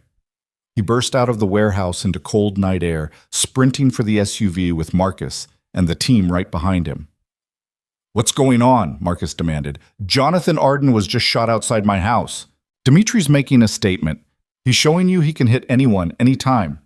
Riker's hands clenched into fists. "He's showing me what happens when I try to find Serafina on my own instead of waiting for his deadline." They reached the SUV. Riker's phone buzzed again before he could climb in. Another text from Dimitri's burner. That was strike 1. "You have 1 daughter left. Next time I won't miss." Below the text, an address. 2847 Riverside Avenue. The younger sister's friend's house. She's at a sleepover right now. Such a pretty 16-year-old. Would be a shame if something happened to her. Riker's blood turned to ice. Mia, Serafina's little sister. Marcus read the message over his shoulder. "He's escalating. He's going after the entire family. Get teams to that address. Now. Full security detail. Nobody gets close to that girl." "Already on it." Marcus was typing furiously. But Riker? What? We're spread too thin. Between protecting the Arden family, searching for Serafina, and defending our own properties from retaliation attacks, we don't have enough men. Dimitri's playing chess and we're playing checkers. He's going to keep hitting us from different angles until something breaks. Riker stared at the photograph on his phone. Serafina's bruised, terrified face. This was his fault, every bit of it. He'd married her for business reasons without thinking about the consequences. He'd brought her into a world where people got killed for leverage. He'd left her unprotected while he went to burn down warehouses in some pathetic attempt at revenge. And now she was paying the price. Her father was bleeding out in an emergency room. Her sister was a target. Her entire family was being destroyed because Riker had been stupid enough to think he could control everything. Sir, Marcus was watching him carefully. What do you want to do? Riker looked up and made a decision that would either save Serafina or destroy what was left of his soul. Call Dimitri. Tell him I surrender. What? You heard me. I surrender. Unconditionally. He gets the port operations. He gets everything I own. And in exchange, he releases Serafina and leaves her family alone. He's not going to... He will, because I'm going to offer him something else. Something he wants more than territory or money. What? Riker met Marcus's eyes. Me. Marcus stared at Riker like he'd just suggested setting himself on fire. Absolutely not. Make the call. You're talking about suicide. Dimitri will torture you for information and then kill you. You know this. I know. Then why? Because he's right. Riker's voice came out flat, empty. I'm not in a position to negotiate. I have nothing left to bargain with except myself. So that's what I'm offering. Me for her. Clean trade. He won't take it. He'll take you and keep her. Then I'll die trying. Marcus grabbed Riker's jacket, pulling him close. Listen to me. Your father spent 30 years building this empire. You've spent the last 5 protecting it, and you're going to throw it all away, throw your life away, for a girl you've known for 2 weeks? Yes. That's insane. I don't care. They stood there in the parking lot, engines idling, armed men waiting for orders that would determine whether anyone survived the night. Marcus released him slowly. She really got to you. Make the call. If I do this, if I set up this exchange, I'm an accomplice to your death. You understand that? I understand. Marcus pulled out his phone, dialed Dimitri's number, put it on speaker. Dimitri answered on the second ring, voice smooth as poison. Riker, back so soon? Did you enjoy my little surprise at Pier 17? I want to make a deal, Riker said. I thought we already had a deal. Contract signed, all very official. A different deal. You let Serafina go. You leave her family alone. And in exchange, you get me. Silence on the line. Then Dimitri laughed, long and loud. You're offering yourself in exchange for the girl? Yes. Why would I want you? I already have your port operations. Your business is crippled. You're no threat to me anymore. Because killing me publicly sends a message to every other syndicate in this city that you're strong enough to take down Riker Vale, that you're the new power that's worth more than any port contract. More silence. Dimitri was thinking. How do I know this isn't a trap? He asked finally. Because I'm coming alone, unarmed. You pick the location. You set the terms. I walk in, Serafina walks out. Simple exchange. And your men? Stay back. No interference. You have my word. Your word. Dimitri laughed again. The word of a man who just burned down 3 of my properties. Why would I trust that? Because if I break it, you kill her. I'm not risking that. The line went quiet. Riker could hear Dimitri breathing, calculating odds, weighing options. All right, Dimitri said. Here's how this works. You come to the old cement factory on Industrial Boulevard. You know the one. Been abandoned for 10 years. You arrive at dawn. Alone. I see any of your men within a mile of that location, I put a bullet in her head and mail you the body. Understood? Understood. And Riker, bring your gun. I want this to be fair. Fair? You and me, face to face. We settle this the old way. You win, you take the girl, and walk away. I win, I take everything. A duel. Dimitri was offering him a duel. It was stupid, theatrical. The kind of outdated honor among thieves bullshit that had been obsolete for decades, which meant it was a trap. Deal, Riker said. Dawn, don't be late. Dmitri hung up. Marcus immediately started shaking his head. No, absolutely not. This is a setup. He's going to have 50 men waiting. The second you walk in, they'll gun you down. Probably. So you're just going to walk into it anyway? Yes. This is suicide. You said that already. Marcus ran his hands through his hair, pacing in tight circles. There has to be another way. Let me put together a strike team. We hit the cement factory hard and fast. He'll kill her the second he sees us coming. Then we negotiate. Offer him more money, more territory. He doesn't want money or territory. He wants me dead. And he wants everyone to see it happen so they know he's untouchable. Then let me go instead. I can... No. Riker's voice went hard. This is my mess, my responsibility. You're not dying for my mistakes.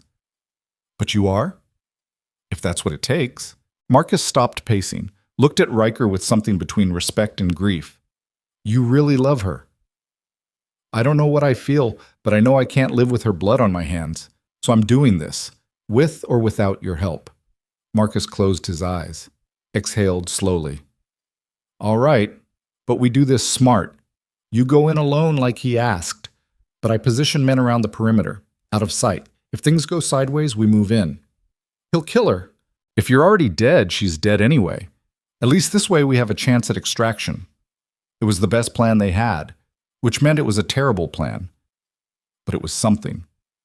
Fine, Riker said. Get the men in position. But Marcus, if I don't make it out, you take over operations. Keep the Arden family protected. Make sure Serafina gets everything in the marriage contract, all of it. Don't let the lawyers fight her. You can tell her yourself when this is over. If this is over. They climbed into the SUV. The drive back to the mansion took 15 minutes. Jonathan Arden had already been taken to the hospital. Elena met them at the door, face pale, hands shaking. How is he? Riker asked. Surgery.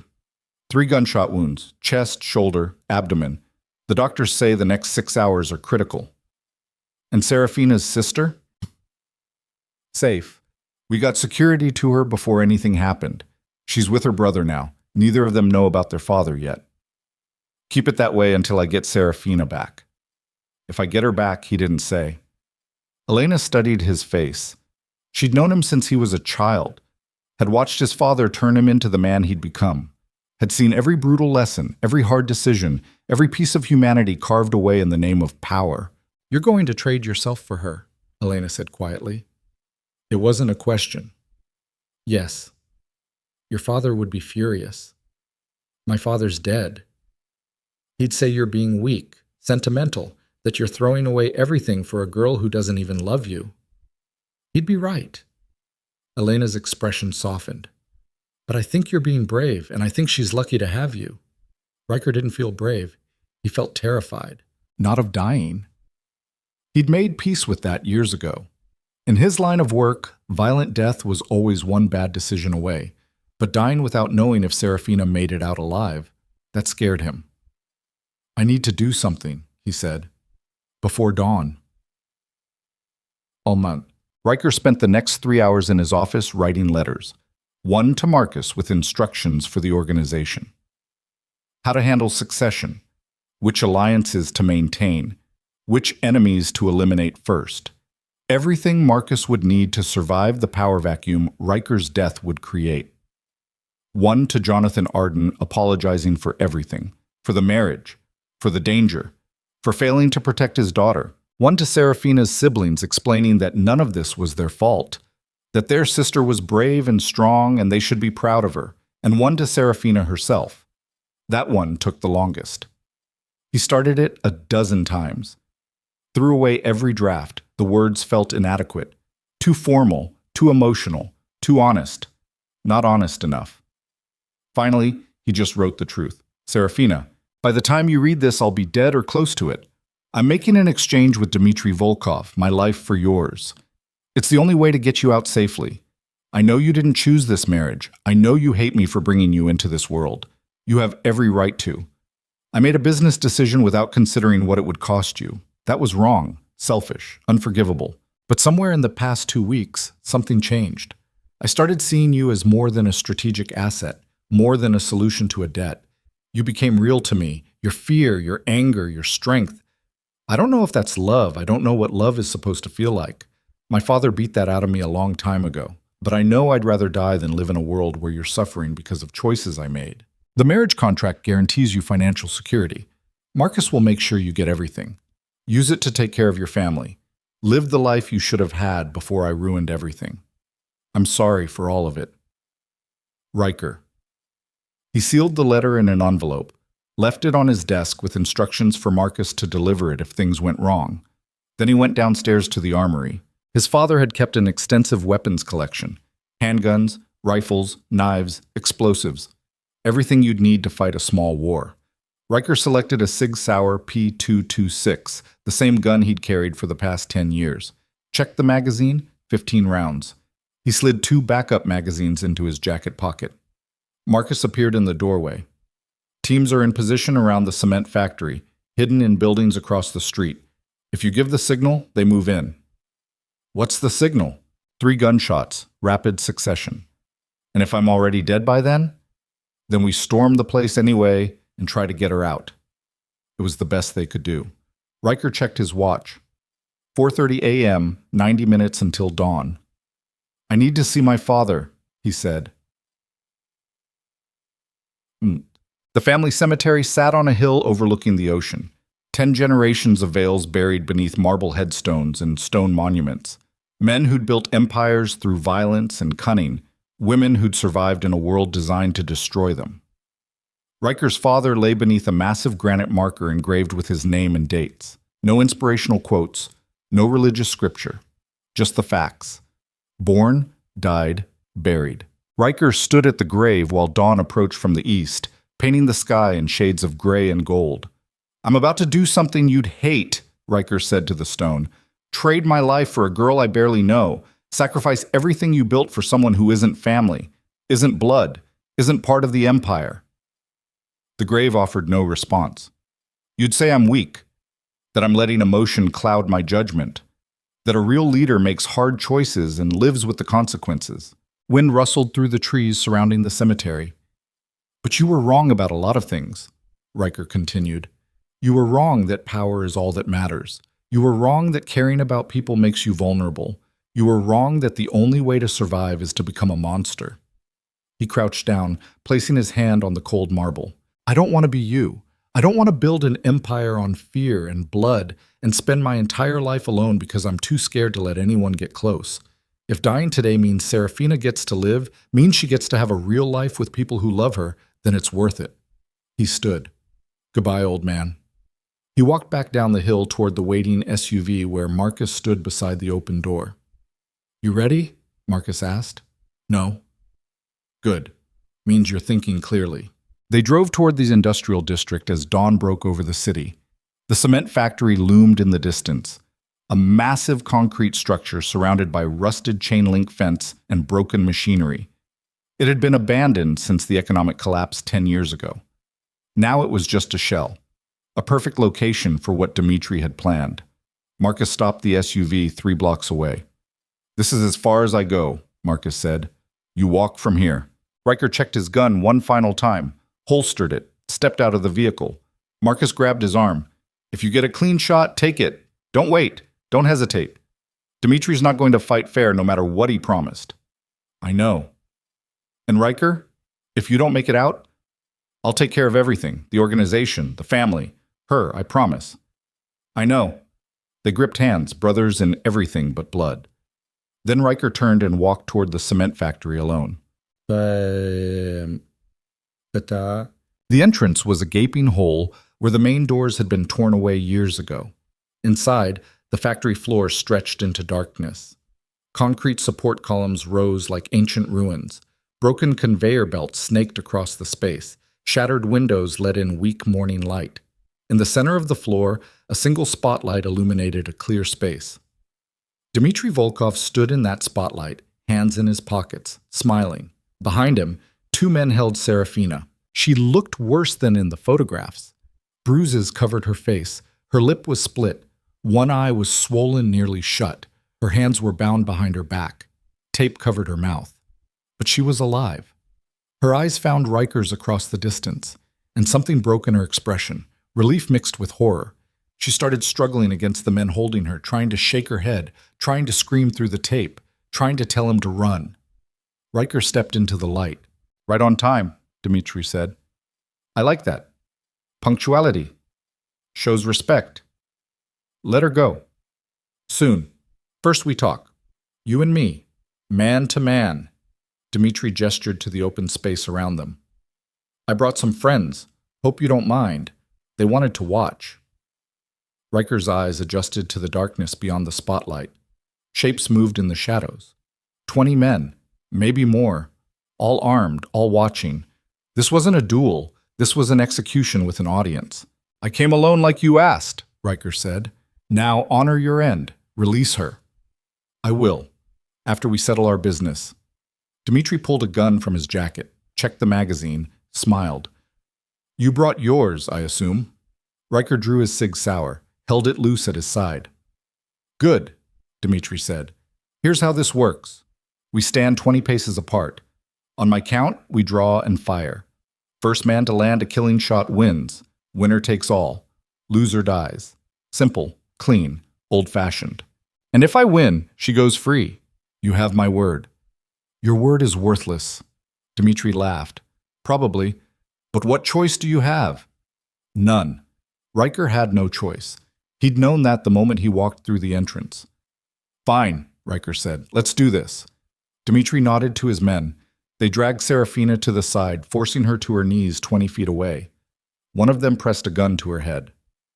Insurance. If Riker tried anything clever, she died. Dmitri walked backward, counting paces. 1, 2, 3.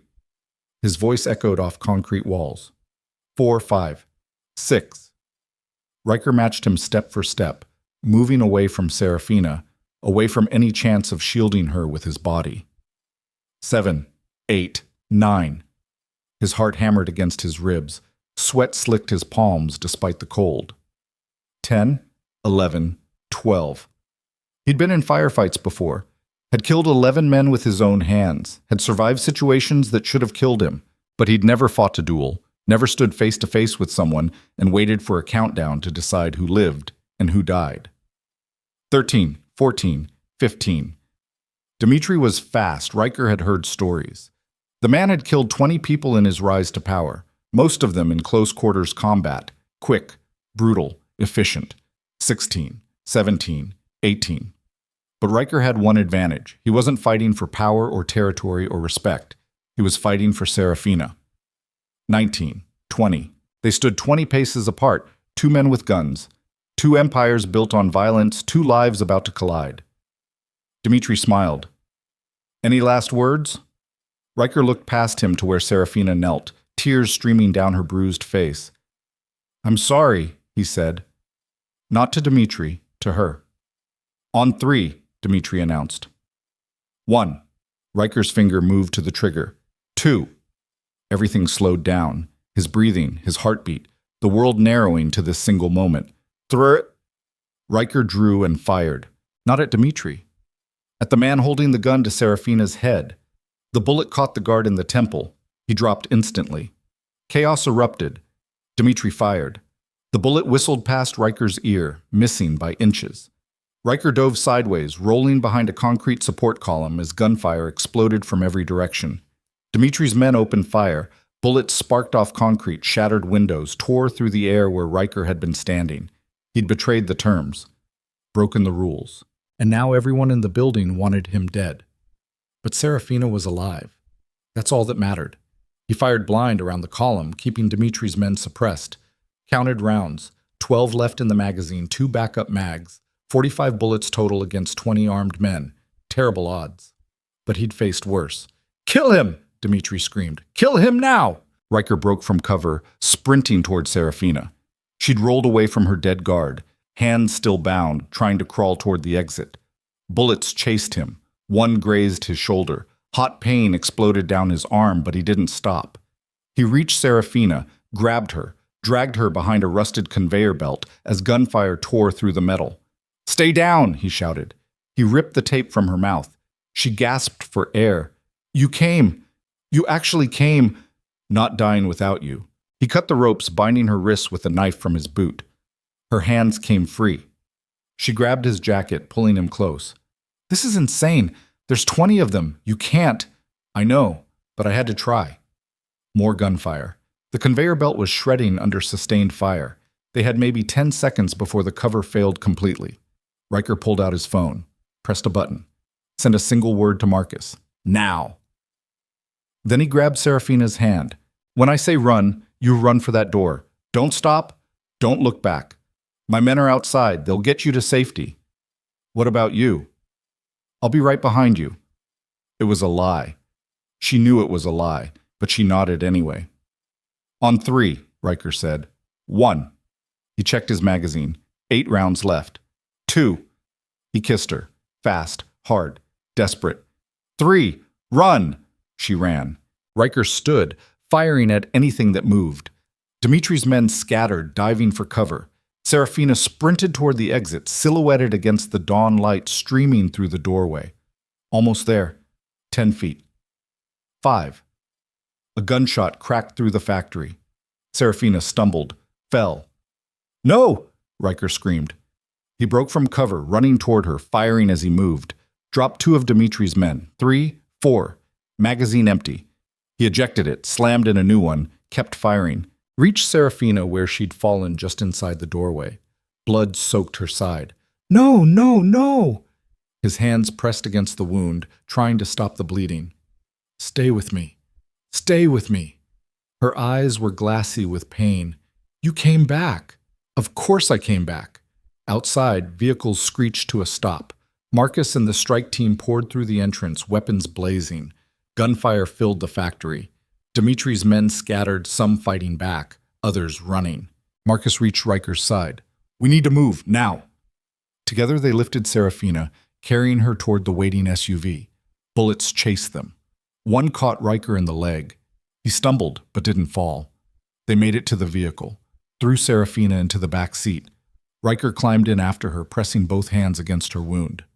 "Drive!" Marcus screamed at the driver. The SUV launched forward, tires screaming. Behind them, the cement factory erupted in sustained gunfire as Riker's men fought Dimitri's forces. But Riker wasn't watching. He was staring at Serafina's pale face as blood pooled beneath his hands. "Stay awake," he begged. "Please stay awake." Her eyes fluttered. "Did we win?" "Yes, we won. You're safe now." "You traded everything for me." "Worth it." She smiled weakly. "Idiot." Then her eyes closed. "Serafina!" Riker shook her. "Serafina, wake up." "She's going into shock," Marcus said from the front seat. "We're 5 minutes from the hospital.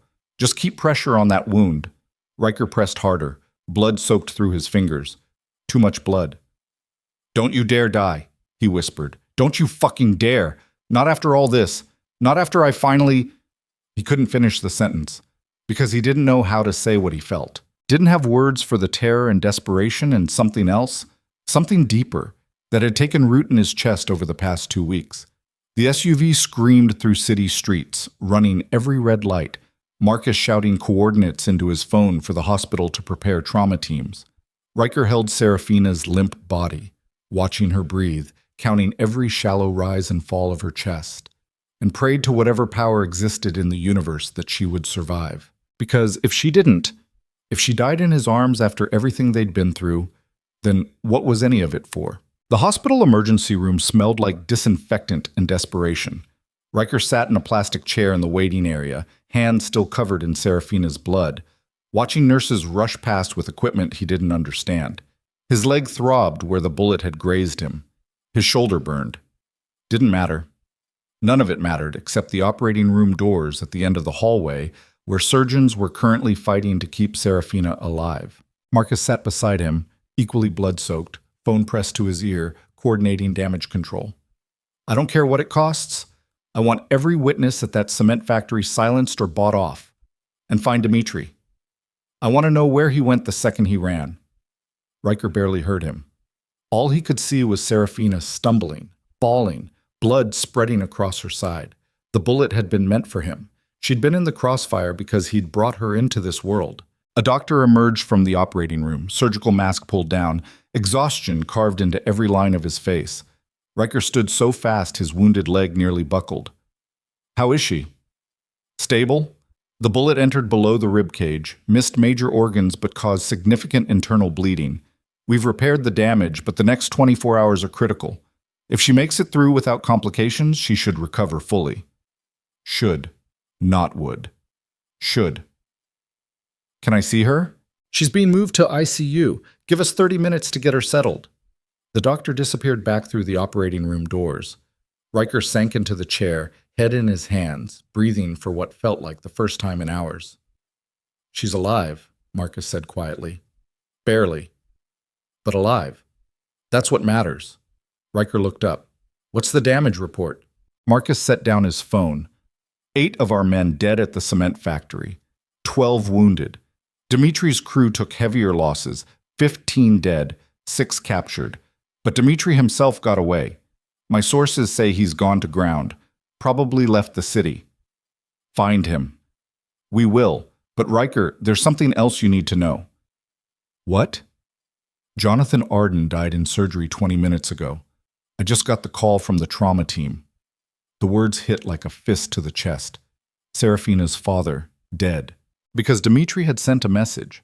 Because Riker had dragged the entire Arden family into a war they never asked for. Does she know? Riker asked. Not yet. I figured you should be the one to tell her when she wakes up. If she wakes up, Riker thought, but didn't say. He stood, ignoring the pain in his leg. What about the siblings? Safe. Still under protection. They don't know about their father yet either. Keep it that way until I can talk to Serafina first. He limped down the hallway toward the ICU. A nurse tried to stop him. Visiting hours. Patient needs rest. You're covered in blood, sir. You can't just... But one look at his face, and she stepped aside. The ICU was a maze of curtained beds and beeping machines. They'd placed Serafina in a private room at the end. She lay motionless on white sheets, tubes running from her arms, monitors tracking her heartbeat and oxygen levels. Her face was still bruised from Dimitri's beatings. Someone had cleaned the blood away, but purple shadows remained beneath her eyes. She looked small, fragile, like she might disappear if he looked away.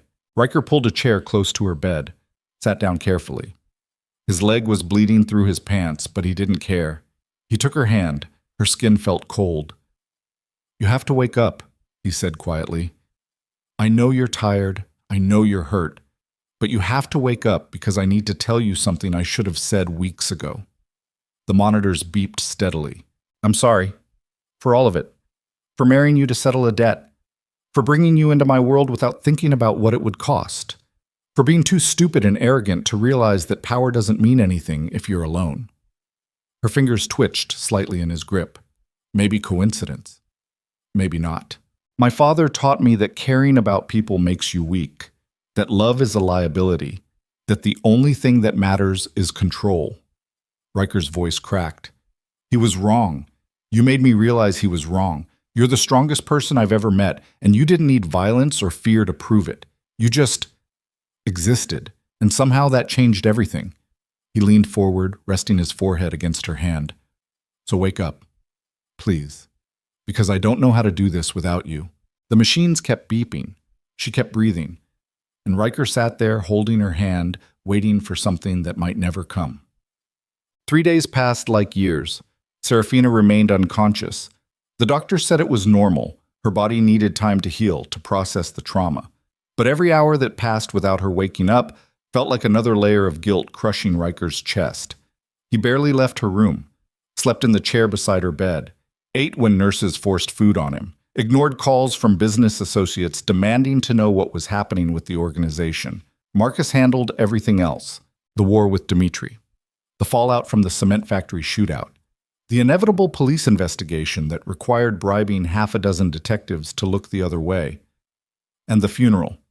Jonathan Arden was buried on a gray morning while rain fell like the sky was crying.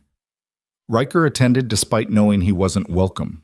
stood in the back of the cemetery while Serafina's siblings, Mia and Thomas, wept beside their father's grave. They didn't know the full story yet, didn't know their father had been murdered as collateral damage in Riker's war. They would eventually. And they would hate him for it. He deserved that hate. After the funeral, Mia approached him. She was 16, tall like her sister, with the same dark eyes now red from crying. "Where's Serafina?" she demanded. "Why isn't she here?" "She's in the hospital." Mia's face went pale. "What happened?"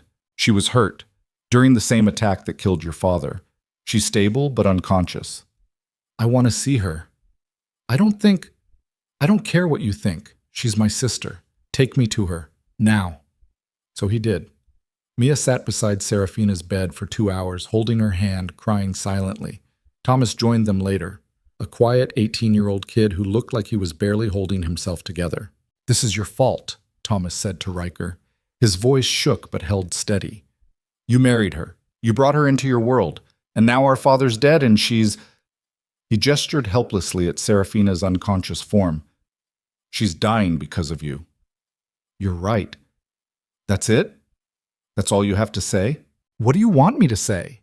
That I'm sorry?" "I am. That I'd undo all of it if I could? I would, but I can't. So all I can do is make sure you and Mia are protected, make sure Serafina survives, and spend the rest of my life trying to make this right." "You can't make this right." "I know." Thomas stared at him with pure hatred. Then he turned back to his sister, dismissing Riker completely. Later that night, after the siblings left, Riker sat alone with Serafina again. "Your family hates me," he said to her sleeping form. "Can't blame them. I hate me too right now." Her eyelids flickered. Riker sat up straight. "Serafina?" Nothing. Maybe he'd imagined it. He settled back into the chair, exhaustion dragging at him like an anchor. "I'm going to fix this," he promised. "I don't know how yet. But I'm going to make sure Dmitri pays for what he did. And then I'm going to—" "What? Walk away? Give her a divorce? Let her go back to whatever was left of her old life?" "I don't know what happens after," he admitted. "But I'll figure it out, as long as you wake up." He closed his eyes. And for the first time in 3 days, he slept. Serafina woke up at 4 a.m. on the 4th day. Riker jerked awake to the sound of her gasping for breath, monitors beeping frantically as she tried to sit up. "Hey, hey!" He grabbed her shoulders gently. "You're okay. You're safe. You're in the hospital." Her eyes were wild, unfocused. "Dmitri, he had me. There was gunfire." "It's over. You're safe. I've got you." She blinked, vision clearing, finally focusing on his face. "Riker?" "Yeah, it's me." Tears spilled down her cheeks. "You came. You actually traded yourself for me." "Of course I did." "You're an idiot." "I know." She laughed weakly, then winced as pain shot through her side. "How bad is it?" "You were shot, lost a lot of blood, but the doctors say you'll recover fully." "How long have I been unconscious?" 3 days. 3 days? She tried to sit up again. Riker helped her, adjusting pillows behind her back. "My family, are they—" The question died on her lips when she saw his expression. "No," she whispered. "No, please tell me. Your siblings are safe, both of them, under protection. But your father—" Riker's voice broke. "He didn't make it. I'm so sorry, Serafina. I'm so fucking sorry." She stared at him. Then she started crying, not quiet tears. Gut-wrenching sobs that shook her entire body and made the monitors spike with distress. Riker held her as carefully as he could without touching her injuries, letting her break apart against his chest. "He's gone," she gasped between sobs. "He's really gone." "I know." "This is your fault. This is all your fault." "I know." "I hate you. I hate you so much. I know." But she didn't pull away. She clung to him like he was the only solid thing in a world that had crumbled completely. Eventually, the sobs subsided into hiccups. Exhaustion pulled her back toward sleep. Riker helped her lie down, tucking blankets around her. "Don't leave," she whispered. "I won't." "Promise." "I promise." She closed her eyes, and this time when she slept, it looked more peaceful. Recovery took 6 weeks. Serafina was discharged from the hospital after 2 weeks, transferred to the mansion where private nurses monitored her around the clock. The wound healed slowly. Physical therapy was brutal. Some days she could barely walk from the bed to the bathroom without help. But she survived. Mia and Thomas visited almost daily. The siblings had moved into guest rooms at the mansion, safer than their old house, which Dimitri's people still knew about. The three of them formed a small, grief-stricken unit, supporting each other through the worst days.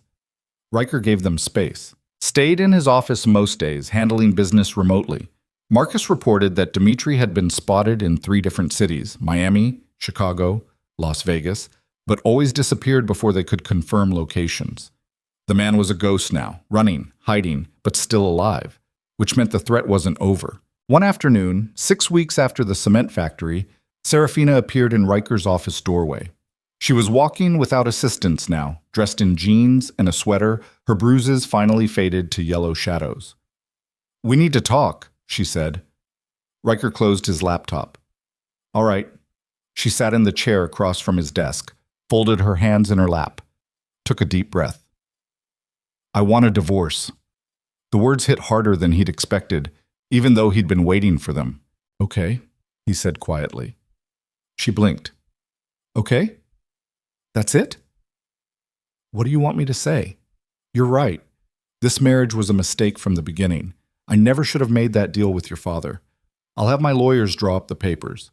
You'll get everything in the contract, more than everything, whatever you need to take care of yourself and your siblings. I don't want your money. Take it anyway.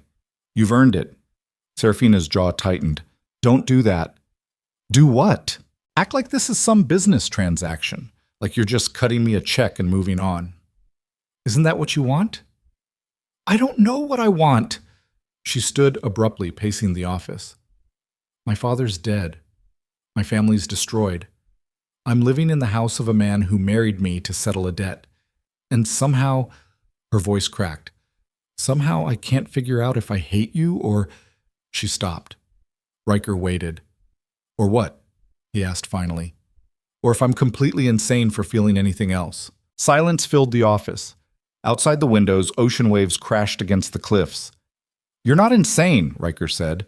"You're traumatized. You went through hell. Your brain is trying to make sense of it. Sometimes that means latching onto the person who saved you, even if they're the same person who put you in danger in the first place. It's called trauma bonding. It's not real. Don't tell me what I'm feeling. I'm trying to give you an out, a way to walk away from this without guilt." "I don't want an out. I want—" She spun to face him. "I want to understand why you did it. Why you traded everything for me. Your empire. Your life. All of it. For someone you barely knew. Why?" Riker stood slowly, walked around the desk until he was standing in front of her. "Because somewhere in the past 2 months," he said quietly, "you stopped being a business decision. You became the only thing that mattered. That's not an answer. It's the only answer I have." She stared at him, eyes searching his face for lies or manipulation or some hidden agenda. "I don't trust you," she said finally. "I know. And I don't forgive you for what happened to my father. I don't expect you to, but I—" She closed her eyes. "I can't stop thinking about you, about the moment you walked into that factory knowing you'd probably die, about the way you held me while I was bleeding out, about the fact that you're the most terrifying person I've ever met, and somehow you're the only one who makes me feel safe." Riker's hand moved to cup her face. She didn't pull away. "Tell me what you want," he said. "I want to hate you. Okay? I want to leave this house and never see you again. Okay? I want—" Her breath hitched. "I want you to kiss me." So he did, slow and careful, like she might break. She kissed him back with desperation and confusion, and something that might have been the beginning of forgiveness. When they finally pulled apart, she rested her forehead against his. "What are we doing?" she whispered. "I don't know, but we'll figure it out. Promise?" "Promise." 3 months later, everything changed again. Marcus burst into Riker's office at midnight, phone in hand, face grim. "We found him." Riker looked up from the contracts he'd been reviewing. "Dimitri?" "Yeah, he's holed up in a warehouse in Brooklyn, trying to rebuild his operation on the East Coast." Finally. 3 months of searching, 3 months of dead ends and false leads, and now they had him. How solid is the intel? Riker asked. Rock solid. We have eyes on the location. He's there, 6 men with him, maybe more inside. Riker stood. Get the team ready. We move tonight. Riker, Marcus hesitated. Are you sure about this? You've been rebuilding, focusing on legitimate businesses, moving away from the violence. If you go after Dmitri now, it drags you back into the war. He killed Jonathan Arden. He shot Serafina. He tried to destroy everything I care about. This isn't about business. It's about making sure he can never do it again. And if you don't come back, then you take care of her, like we agreed. Marcus nodded slowly. All right, 30 minutes. After he left, Riker sat at his desk and pulled out a piece of paper. Another letter, just in case. Serafina, if you're reading this, I'm probably dead. Again. I really need to stop putting you in positions where you have to read goodbye letters. Dmitri Volkov is still out there, still dangerous, still a threat to you and your family. I can't live with that. So I'm going to end it, permanently. I know we've been trying to figure out what this is between us, if it's real or just trauma or some fucked up version of Stockholm Syndrome. I don't have answers. But I know that for the first time in my life, I wake up thinking about someone other than myself. I care about whether you're happy, whether you're safe, whether you smile. If that's love, then I love you. If it's not, then I don't know what love is. Either way, you changed me, made me want to be better than the monster my father raised. That's worth more than any empire. Take care of Mia and Thomas. They need you. And if possible, remember me as someone who tried. Riker. He sealed it in an envelope, left it on his desk. Then he went downstairs to start a war. The warehouse in Brooklyn burned. Riker's team hit it hard and fast, breaching from 3 sides simultaneously, overwhelming Dmitri's skeleton crew before they could mount a defense. Gunfire echoed through empty streets. Smoke poured from shattered windows. Riker moved through the chaos with surgical precision, taking down anyone who stood between him and his target. He found Dmitri in a back office, surrounded by cash and weapons, trapped like a rat. Dmitri raised his gun. Riker shot it out of his hand. The Russian screamed, clutching his shattered fingers.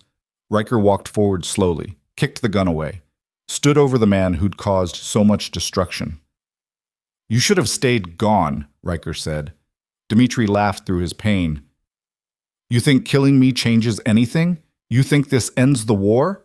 I have associates, allies. They'll come for you. They'll come for her. Riker put a bullet through Dmitri's head. The laughter stopped. The body slumped backward, and 3 months of hunting ended in a pool of blood on a warehouse floor. It's done, Marcus said, appearing at Riker's elbow. We're clear. Let's go. They left the warehouse burning behind them. Sirens wailed in the distance. By the time police arrived, Riker's team was gone. Riker returned to the mansion at dawn, exhausted, blood-splattered, emotionally hollowed out. He found Serafina sitting in the library, reading by the window where morning light turned her hair to gold. She looked up when he entered, saw the blood, set down her book. Is it over? She asked quietly. Yes, Dmitri's dead. It's over. She stood, walked to him, studied his face with those dark eyes that had haunted his dreams for months. Are you okay? No, but I will be. Did you? She hesitated. Did you do it yourself? Yes. She absorbed that information, didn't flinch, didn't judge, just accepted it as the reality of the world they now shared. Good, she said finally. They stood there in the library, morning light streaming through windows, the weight of everything they'd survived settling between them like dust after a storm. I found another letter, she said, on your desk. You weren't supposed to read that unless I died. I know. I read it anyway. And? And you're still terrible at expressing emotions. She smiled slightly. But you're getting better. Is that a compliment? Don't push it. Riker almost laughed. Almost. The letter said you loved me, Serafina continued. Do you actually mean that, or were you just hedging your bets in case you died? I meant it. Even though we've only known each other for a few months? Even though we got married because of a debt? Even though I spent the first month hating you? Yes. That's insane. I know. And I'm probably insane too because she stepped closer. Because I think I love you too. Even though you're dangerous and violent and you dragged me into a nightmare I didn't ask for. Even though loving you is probably the stupidest thing I could do. I can't help it. Riker cupped her face in both hands. We don't have to figure this out right now. We can take our time. Do this right. Get to actually know each other without death threats and kidnappings. That sounds nice. We could even date, like normal people. Do you know how to date? No, but I'll learn. She laughed. Actually laughed. The sound filled the library like light breaking through clouds. All right, she said. Let's try. No more secrets. No more business deals disguised as marriage contracts. Just two people figuring out if this is real. Deal. He kissed her. And this time it felt different. Not desperate or frantic or driven by fear. Just real. 2 years later, everything was different. The mansion didn't feel like a fortress anymore. Music drifted through open windows, Mia's piano practice. She was 18 now, studying music at university like she'd always dreamed. Thomas was doing pre-law, determined to become the kind of lawyer who fought for people instead of defending criminals. Both of them had slowly forgiven Riker. Not completely. Probably never completely. But enough. Serafina stood in the garden, wearing a simple white dress, laughing at something Marcus had said. She'd started a nonprofit foundation in her father's name, helping families drowning in debt find solutions that didn't involve selling their children to dangerous men. The work was personal and healing. Riker watched her from the terrace, scotch in hand, still amazed that she'd stayed, that she'd chosen him despite everything, despite his history, his violence, the darkness he'd never fully escape. You look happy, Elena said, appearing at his elbow with fresh coffee. I am. Your father would hate this, the legitimate businesses, the charity work, the fact that you're not running a criminal empire anymore. I know. Good. Means you're doing something right. She left him alone with his thoughts. Below, Serafina looked up, caught his eye, smiled. That smile still undid him, still made him want to be better than he was. Marcus climbed the terrace steps, joining him at the railing. Final numbers just came in on the port sale. We're completely out of the smuggling business. Everything's legitimate now. How much did we lose? In pure revenue, about 60%. But we're legal, clean. No more looking over our shoulder waiting for federal indictments. Worth it. Your father's probably spinning in his grave. Good. Let him spin. They stood there in companionable silence, watching the garden party below where people who'd survived hell were learning how to live again. You ever regret it? Marcus asked. Giving up the empire for her? Riker thought about it, about the power he'd traded away, the respect that came from fear. The empire his father had built on blood and violence, all of it gone. Given up for a girl who'd stumbled down a cathedral aisle 2 years ago, terrified and trembling, believing she was walking toward her doom. No, Riker said, I don't regret any of it. Even the parts where you almost died? Especially those parts. Marcus laughed. You're getting soft in your old age. Maybe. Definitely. Serafina appeared at the top of the terrace steps, slightly out of breath from climbing. Are you two just going to stand up here all day being broody and mysterious? Or are you coming down to join the actual party? We were brooding mysteriously, Riker said. It's what we do. Well, stop it. Mia wants you to hear the new piece she's been practicing. And Thomas has news about law school. What kind of news? The good kind. Come on. She grabbed his hand, pulling him toward the stairs. Riker let himself be pulled. Let himself be part of something that felt dangerously close to a normal family. At the bottom of the stairs, Serafina paused, turned to face him. Hey, she said softly. Thank you. For what? For choosing me. For trading your empire for my life. For becoming someone I could actually love instead of fear. Best decision I ever made. Even though it cost you everything, it didn't cost me everything. He pulled her close. It gave me everything that matters. She kissed him. And somewhere in the distance, ocean waves crashed against cliffs, steady and eternal, indifferent to human drama. The sun climbed higher. The party continued. And two people who'd been forced together by debt and desperation stood in a garden they'd built from the ashes of violence, holding each other like they'd never let go. Because sometimes the most terrifying men aren't defeated by bullets or betrayal or war. They're undone by kindness, by love, by someone brave enough to see past the monster to the broken human underneath. Serafina had saved Riker from becoming his father, and in return, he'd given her a life worth living. Not perfect, never perfect, but real. And in a world built on lies and violence and power games that destroyed everyone they touched, real was the most valuable thing they could ever have. The garden party lasted until sunset. Music faded. Guests departed. Mia and Thomas retired to their rooms. Riker and Serafina stood alone on the terrace, watching stars emerge over dark water. "Do you ever wonder what would have happened if we'd met differently?" she asked. "If your father hadn't made that deal with mine? If we'd just run into each other at a coffee shop or something normal? Sometimes? Do you think we still would have fallen in love?" Riker considered the question. In another life, would he have noticed her? Would she have seen past his carefully constructed walls? Would they have found each other without tragedy forcing them together? "I don't know," he admitted, "but I'm grateful we found each other at all, even if it took the worst circumstances imaginable to make it happen." "Me too." She leaned against him. He wrapped his arms around her, and they stood there together, two survivors holding each other against the night, proof that even in the darkest corners of the world, sometimes love finds a way. Not the easy kind, not the fairy tale kind, but the hard-won, blood-bought, fought-for kind that only exists between people who've seen each other at their worst and chosen to stay anyway. That was enough. More than enough. It was everything.